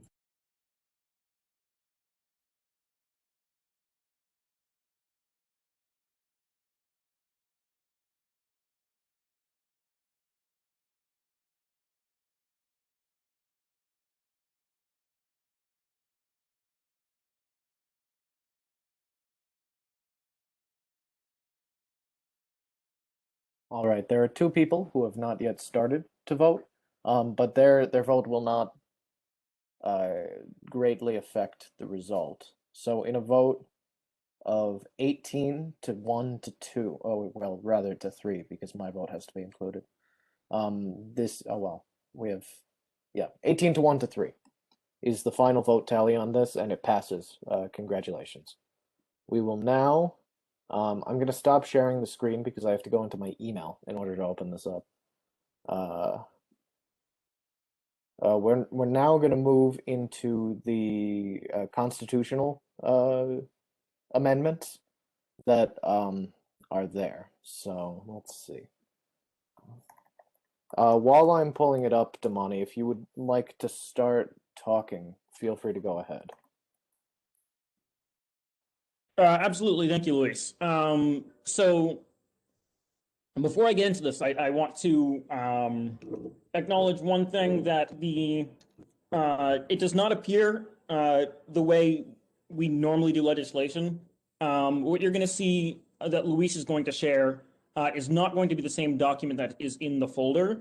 And the reason for that is for the number of changes that we were making. It was just the formatting would have been an absolute nightmare to try to go back and forth. So what Luis is looking at here and what he has on the screen is the version that we will actually be voting on. What you see in the folder there has explanations for a number of changes, as well as notes, things that are not tracked. So to just go over those briefly, there are a series of changes made throughout this document. Changes that are not marked include correcting the phrase Senate to Student Senate, changes of less than 2 characters or the word and. This is a lot of Oxford comma stuff.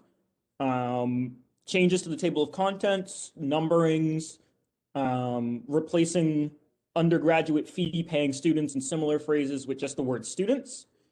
And then the parts of the Constitution pertaining to the Chief Diversity Officer, we just voted on in a separate bill. So those are also not included within here, but they are referenced. Internal Affairs passed a version of this. Since then, only one change has been made, and that is right under the the Student Bill of Rights is now a land acknowledgement. Christine brought this to my attention. I believe, and Christine, correct me if I'm incorrect here, but we worked with Zoe and Paige over at NACP to get that land acknowledgement on our Constitution there.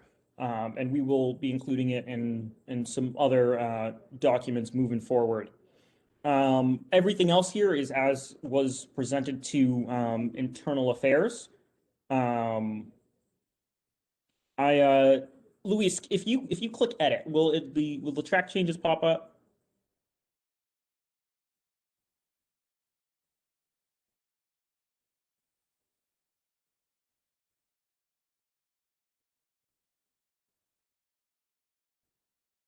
Ah, okay, wonderful. There we go. So anything that pops up here in that purple color are new changes. I think at this point, I'm just going to yield to questions. And if we have specific questions, we can move to those parts in the document.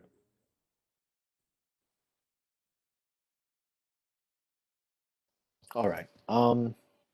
Thank you, Damani, for preparing this, and to all those who worked on it. Great job. Gilmar, I see you have your hand up. I think the land acknowledgement is a great idea. I was just wondering whether the land acknowledgement is just for the Storrs campus or if it includes the regional campuses as well.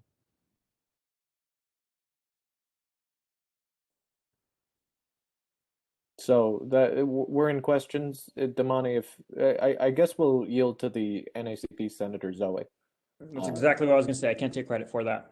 Yeah, I raised my hand. I wasn't sure if I was supposed to like just start talking. Yeah, that includes all of the regional campuses because Storrs specifically is Mohegan and Nipmuc, but it comprises like of all the 7 tribes that take up like the land in Connecticut and that the various Yukon campuses sit on. Thank you for clarifying that.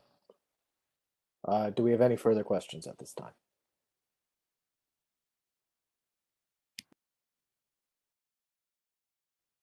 Zoe, is your hand from the Oh, I see you put it down. No worries. Ben. So does UConn have campuses or other property on the historic lands of all those peoples? Yes, it does. Cool.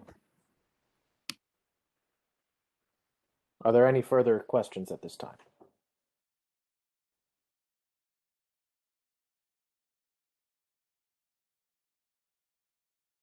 Zoe.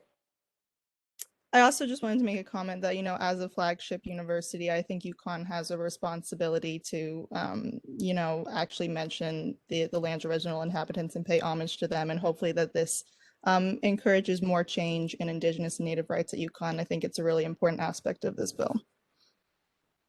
Thank you. Normally, please keep that on in discussion. I appreciate the enthusiasm, and it was a great point of clarification. But right now we're still in questions. So does anyone have any other questions about what happens here?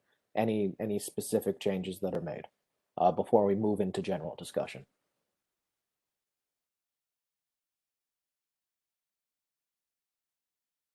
Neha. When I clicked on it, it looked red. And if you go to page 10 under 15, is that red what you're adding? I just wanted to clarify because yeah, the 15. And could you explain that a little bit? Sure, yeah. So on the PDF, it appears red. On Luis's screen, it appears purple, and that's just a formatting difference. This a bunch of these this language came from different places, right? I didn't just come up with this all on my own. This specifically came from Josh Crow, and he talked a little bit about it in internal. He said that this language originated from confusion that had originated in the past about where the balance between the president and the vice president may be, kind of cementing that they are one unit to work as a team. There was also, I should mention, conversation about the university senators around that clause in internal, but President Hernandez has indicated that there is a impending executive order to clarify that. Thank you for the question clarification there. Are there any further questions? Does anyone else have a question? Thank you for that, Damani, by the way. No problem. With no other questions, we're going to move into discussion. Does anyone have a point of discussion here? So I see Ben, you have a point, so go ahead, Ben. Yeah, this is about that same clause, actually, because I'm thinking about, it's true that there is an executive order pending that would clarify that, but executive orders can be revoked by the executive. And in addition, I'm thinking of other people who are presidential appointees, people like the nominations committee for the judiciary, I believe, are presidential appointees. There are a lot of presidential appointees for whom the president should not be able to exercise their power directly. I would be far more comfortable if we could outline exactly which presidential appointees we're talking about, or perhaps exclude certain presidential appointees. I'm happy to make that motion, but I don't think I'm the most qualified to. And so if there's somebody else who thinks that they are more qualified to make that motion, I would yield to them first. Or rather, we don't do yielding, but if no one else does it, I'll raise my hand again later. So Damani, go ahead. I would say just strike the clause in its entirety then. In the Constitution, I really don't want to get into more detail than is necessary, especially because position names change over the course of the year, and I would like the Constitution itself to be impervious to that. So I would say to motion to strike the 15 in its entirety. I would take it as unfriendly, but I'm not super opposed to it.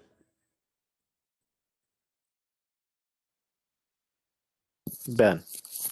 Yeah, Luis, I have a. You may be surprised to hear this, but I have a motion. I think I'm going to move to strike clause 15 in its entirety. I accept the motion. Is there a second to that motion?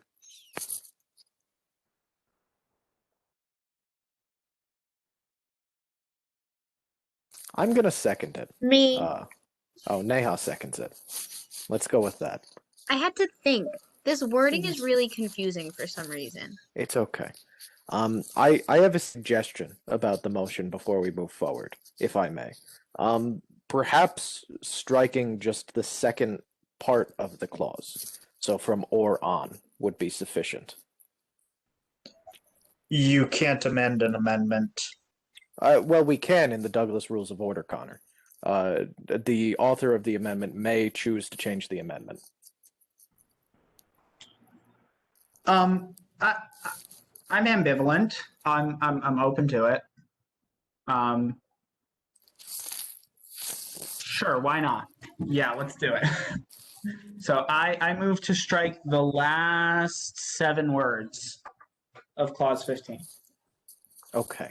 Are there any points of discussion on this amendment? I'd like to take it as friendly. Okay. The amendment is taken as friendly. Does anyone object to it being taken as friendly? With no objections to the friendly. Oh, Neha, is that an objection to it? You guys confuse me, so it is a half objection, if I may. After Okay, go ahead. clarification, I will decide whether I objected or not. So can we get some Okay. clarification, Mr. Ben Kilty and Damani Douglas? So clarification about what exactly? I didn't like this originally. Yeah, I thought it was overbroad, and I think it's got a good intention behind it in that the president appoints people like the advocacy directors are appointed by the president in order to exercise the vision of the president. However, I think that the way the any presidential appointee makes this really, really broad and really, really ripe for abuse. I would be open to something more targeted, but I think that does the trick right there. So for clarity's sake, what occurred just now, for anyone who may want to make an objection, Ben made a motion, Neha seconded the motion. Then I immediately, once we entered into discussion on that motion, suggested a change to the amendment to only strike the end of the clause rather than striking the whole of the clause. Ben then changed his motion to do that, as can be done per the rules of order, which we went through once Connor tried to tell me that that wasn't something we could do, which is fair. In our previous rules, that could not be done. But to my understanding, in our current rules, this is something that can be done. With that, once that happened, Damani no longer took the amendment as unfriendly. So Damani is now in favor of this. And what I was asking is if any other member of the body objects to this amendment, seeing as the author has taken it as friendly, a friendly amendment, anyone can object to a friendly amendment. So we would go into normal debate on it if anyone objects to this now. But otherwise, we would just consider it passed as it is taken friendly by the author. So I hope that clarifies what happened here. If there are any other questions, ask. If there's an objection, say so now. Will, I see you have your hand up. I was gonna say thank you for the clarification. Go to Will, and then I have another one. Okay. So Ben's amendment is to just remove or any presidential appointee unless explicitly prohibited. Yes. Okay. Then I'm gonna object. Okay. Will objects. So now we move into discussion on this.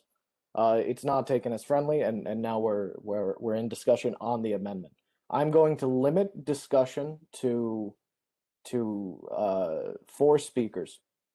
So we'll take the 4 on the board and then one more. The 3 on the board and then one more. So Will, go ahead. I'll turn my camera on so I can see all your lovely faces. So I am opposed to this. I think that the president of the student body won an election, and the people who they appoint did not win elections. And it sucks to say, but the president ran on a platform and won because of that platform. And I think they should have a certain amount of responsibility and power to ensure that what they want to happen gets done. It's a responsibility they owe to the students. It's a responsibility they owe to the Senate.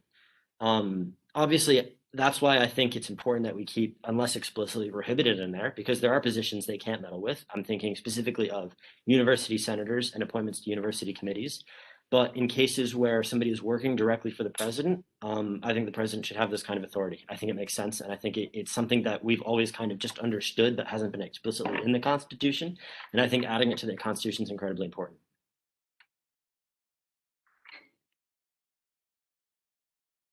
So we will go to Neha next. Honestly, Will went off there, and I went into this very open-minded by my clear confusion of what I was truly objecting. And Will, you kind of got me there. I'm not gonna lie, that was really good. So I understand why the appointee should be there. My issue wasn't necessarily like that part. It was the exercise any powers. I don't know why that scares me, but it did just to read that. But I do agree if you are going to apply this to the vice president, it makes sense to do it to the appointees. I just hope that this specific thing isn't abused by the president, because although you are getting voted in, and you are appointing these people, there is some sort of freedom that each employee should have to, I don't know if I'm making any sense, but I'm kind of half and half. I see why we should take out the appointees, but I also see why this whole thing can just be abused in general. So that's where I stand. Help me make up my mind, the next 3 speakers or 2 speakers. Thank you, Neha. We will go to Mike and then Ben Keelty, and that will be the end of the discussion on this motion. So Mike, feel free to go ahead. Thank you, Mr. Chairman. I have to agree fully with Senator Will Shad. I think that, you know, the appointees and other people who work directly for the president are there to implement the president's agenda. And, you know, that's a key functioning mechanism of the organization and the executive branch. Again, just everything that Will said is was very well said, and it's very true. So I will yield my time. Thank you.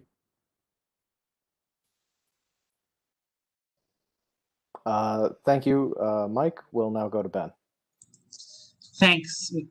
Thanks for everyone. I have to say that I very strongly disagree with both Senator Shad and President Hernandez on this. And the reason is that the number of presidential appointees in and outside of this organization is incredibly broad. I am a presidential appointee in that I sit on 2 committees of the University Senate. I was put there not to push any specific agenda, but to speak my mind and to advocate for the students.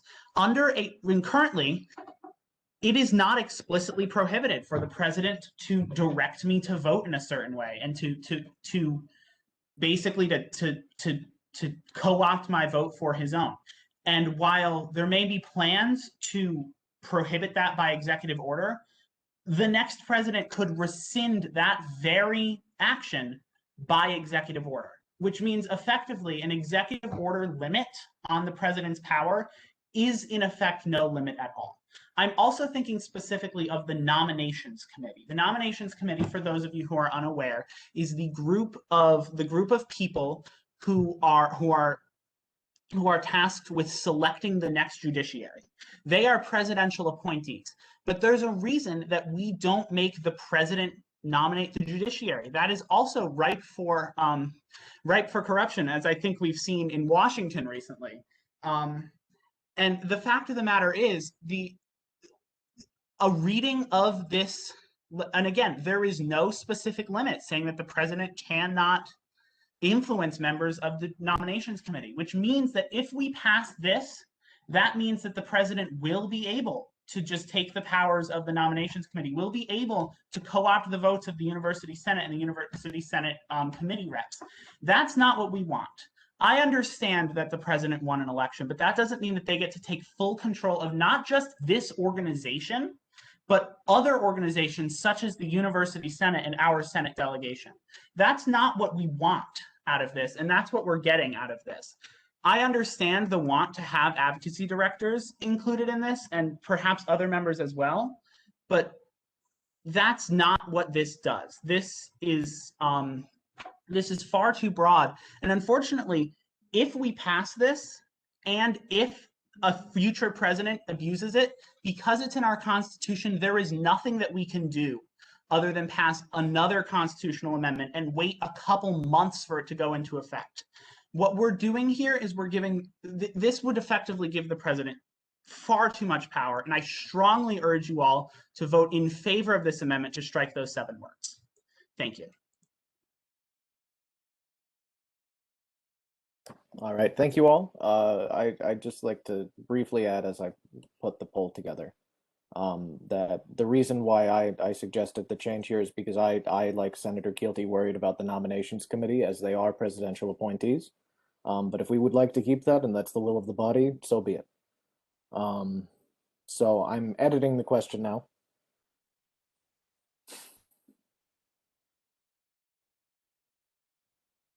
Let's see.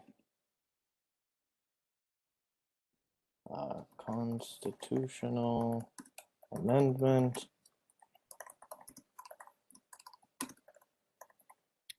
Luis, Yes, Will. is there any chance that we can get more discussion on this, or are you going to cap it here hard? Well, there was no more discussion expressed. I thought you just limited it to 4. Is there no one else who wants to talk? I limited it to 4 because I saw 4 at the time. Okay. I am going to hard cap it here. I actually, I'm so sorry. I'm Lakita. My phone has been having technical issues and I don't know how to vote. Okay, you don't know how to vote? Lakita, you can either state your vote aloud once it begins, or you can text it to me individually. Okay. Either one works. And it will go on the spreadsheet that I'm still creating. Yeah, no, Will, I'm gonna stay pretty firm on the speakers here. I feel like we've heard speeches for and against. No worries. I'm opening the poll now.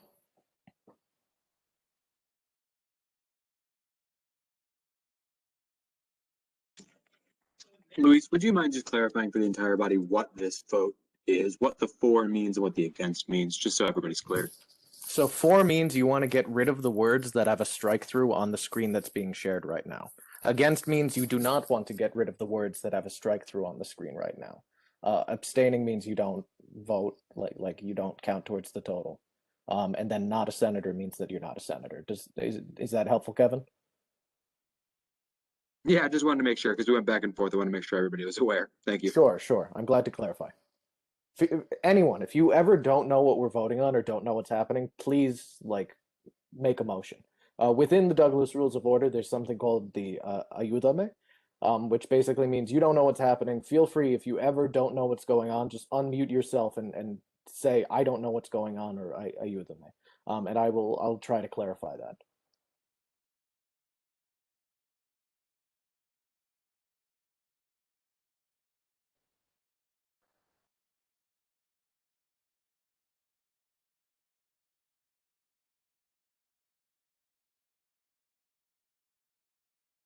I will say this for anyone curious, if you do feel that the speakers list was capped too early, you can appeal the decision of the chair if you feel that you want to allow discussion to continue and override his decision. So you are free to do that if you so choose. Damani, go ahead. It's for discussion after. Okay. Well, we have 13 seconds remaining in this.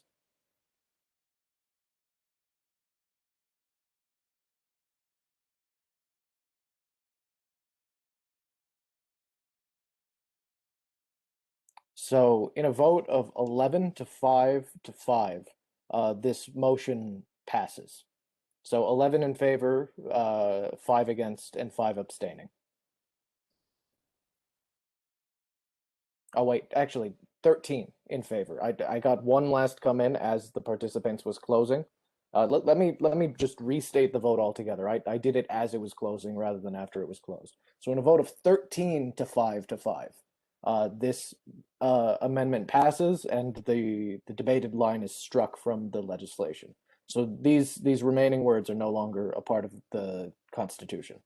We'll now move into discussion.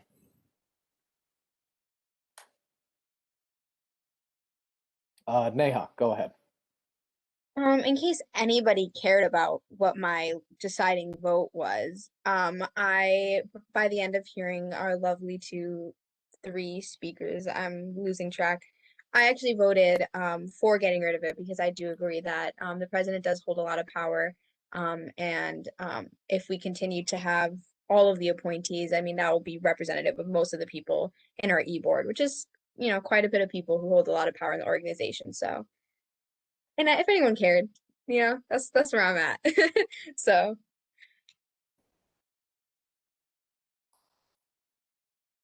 Thank you. Are there any further points of discussion or motions on the Constitution?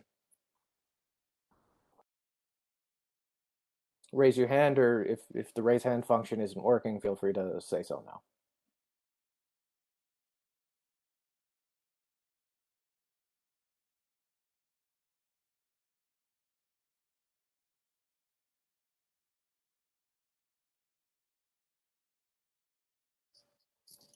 Seeing none, this is the type of thing we should vote on. We're going to move into a vote on the undergraduate student government constitution. Let me just fix the question. Constitution.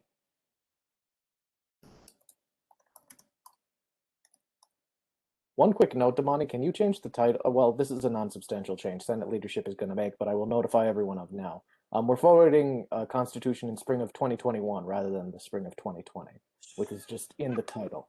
So that's going to be a non-substantial change Senate leadership makes. The poll is now open. If you are in favor of passing the Constitution in its current form, vote yes. If you are against passing the Constitution in its current form, vote no.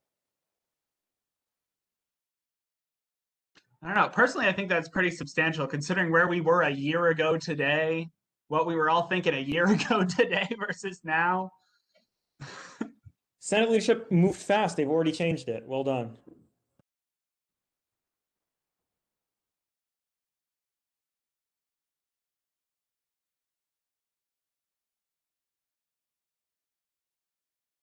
Hey, Luis, are we voting for the Constitution or the Constitution? I misspell it. I apologize for that. I I was just can't spell curious. for my life. We're on the Constitution. Yeah. Constitution. The Yeah. word enthusiast finally messed up on his spelling, you know. That's usually my duty of Senate leadership. So I'm happy we could share it, Luis.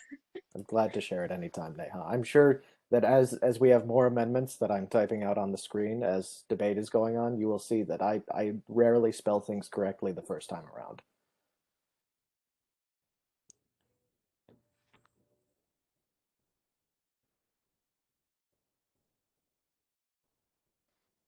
We have 7 people who have not started, 2 in progress. So please, everyone, just click the submit button so that way we can move forward with our agenda. We'll wait the remaining 20 seconds because this is a big vote. Does this need to pass by a majority or 2/3? Supermajority, as it says in the Constitution. 2/3, yes.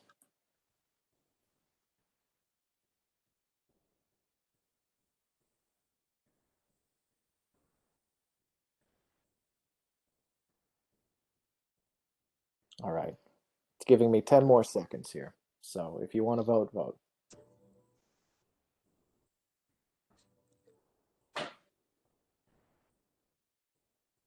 All right. In a vote of 15 to 2 to 2, the legislation is passed, and we will now have our Constitution go to the next student body election. So now this will be voted on by the student body in the election next week. Let me return to our agenda. We've gone through the Constitution, and now the final item on our agenda for tonight, before we move into discussion and announcements, is a budget amendment. So I will yield to Fabio to present this budget amendment.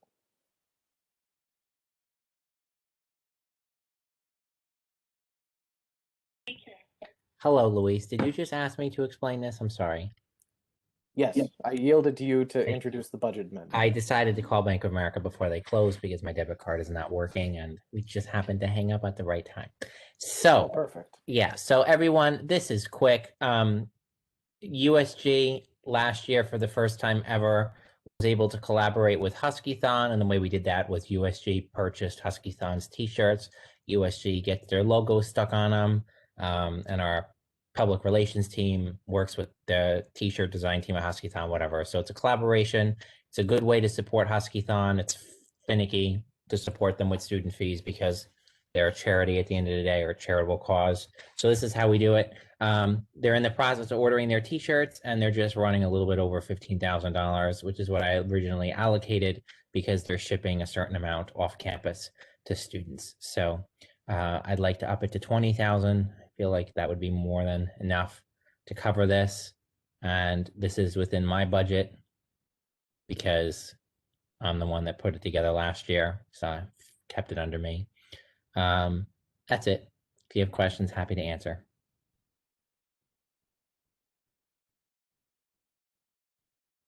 Are there any questions for the comptroller on this budgetary amendment? Seeing no questions, we're going to move into discussion. Are there any points of discussion on this budgetary amendment?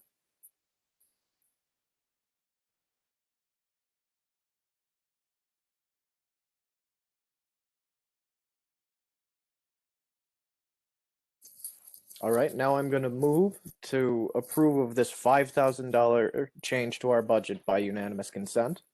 I just want to be very clear with what's happening. If anyone objects, object now.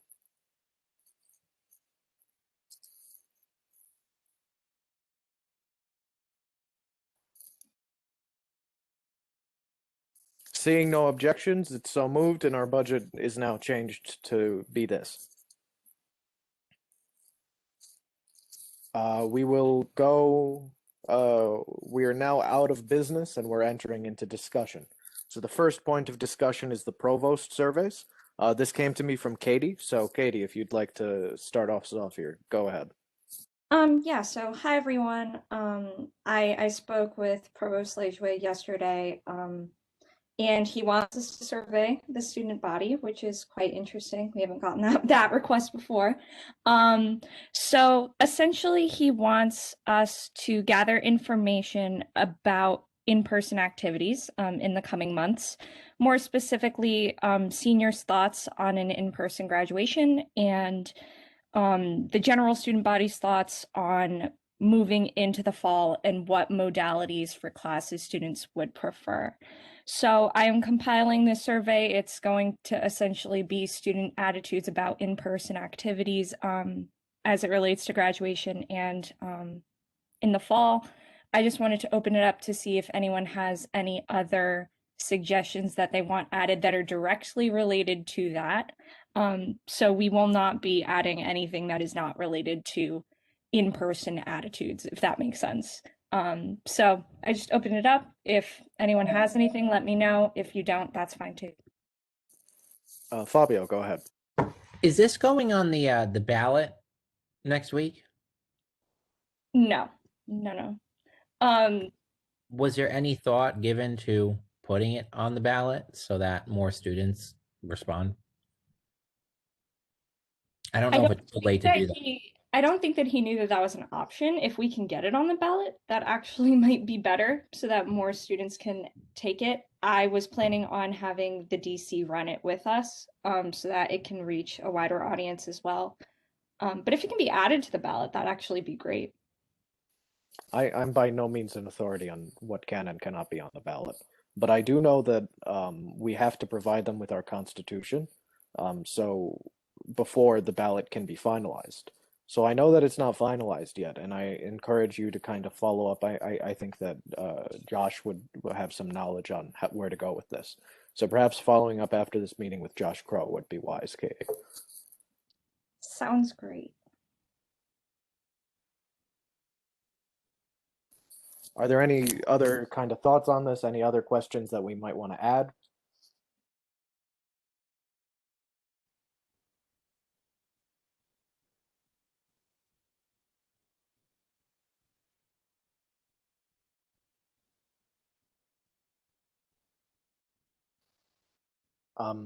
Seeing no further points of discussion, are there any general points of discussion that are wanted here?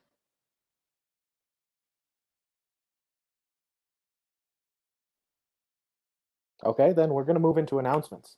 So we'll first move into the investigation report, 2020-04. So I'll yield to the chief diversity. Well, not yield. We got rid of that, and I made a big fuss of that today. So I'll now, Damani, go ahead and talk about this. Yeah, folks.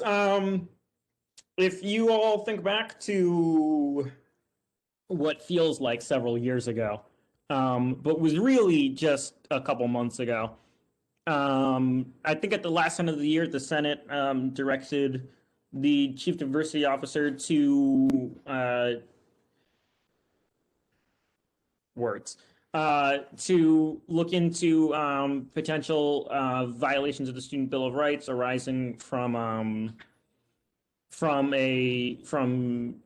MSA and CSSA, and the denial of the Uyghur genocide. That was approved earlier today by the commission, or the final report was, and was forwarded along to the speaker, as well as to the groups in question, as well as student activities.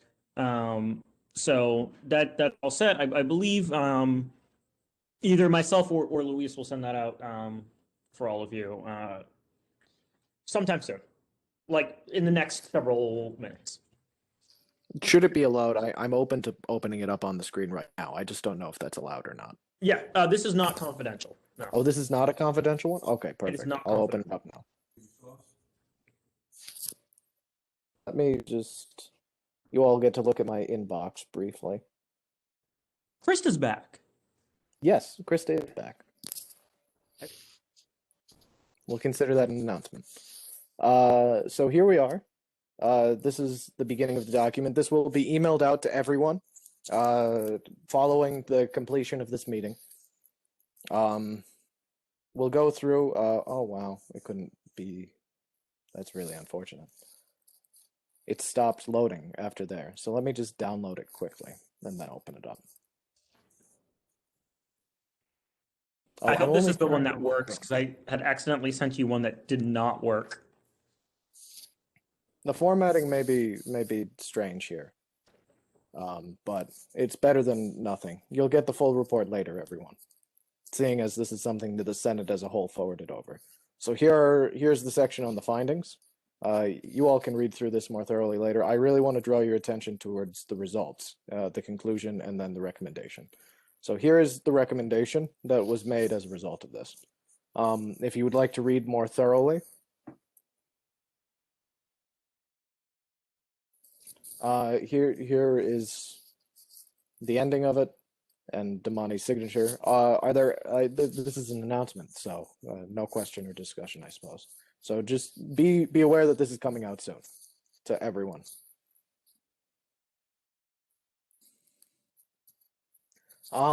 Perfect. So now, are there any further announcements? Feel free to raise your hand if you have one. Irene, go right ahead. Hi all, just a quick announcement in terms of internal. So we have internal tomorrow at 3:15. If you have any legislation, please send it to me by ideally before the end of the night so I can put it on the agenda. All right, that's all for me. Thank you, Luis. Perfect. Are there one last thing? I just wanted to add briefly that as you can see in Damani and I's report from the beginning of Senate, there will likely be a special session of Senate called next week. This is to go over some legislation that it pertains to hiring, so expect a special session of Senate for next week. If it's brief, which I hope it is, but it may not be if people choose to discuss it thoroughly, I encourage you to work with the authors of it once I send it out to make sure that everyone's on board with it. But if it's brief, we will move into a abridged caucus after the completion of the special Senate. So I just wanted to let everyone know to expect a Senate for next week. Oh. Good stuff. All right. Thank you all. I'm going to now, are there any other announcements? I suppose I didn't solicit enough time for that, or leave enough time for that. Ooh. I'm losing my words. It's gotten to that point of the night. With no, Damani, go ahead. Yeah, normally we have a Senate during the election period, but we will. But just as a general reminder, vote for yourself if you're running. We've had candidates on the ballot not win because they didn't vote for themselves. So just don't forget to do that. That is important. Remember the elections, everyone. For next week. That they are. I'm going to call to a close at 8:41 p.m. Thank you to everyone for participating tonight. We had a good discussion and debate. I'll be staying after for the next couple of minutes, so if you have anything that you'd like to say, I'll be here. Have a nice week, and I will see you all next week. Thank you, Luis. Thank you. Thanks, everybody. Luis, your hand is up. It's always up.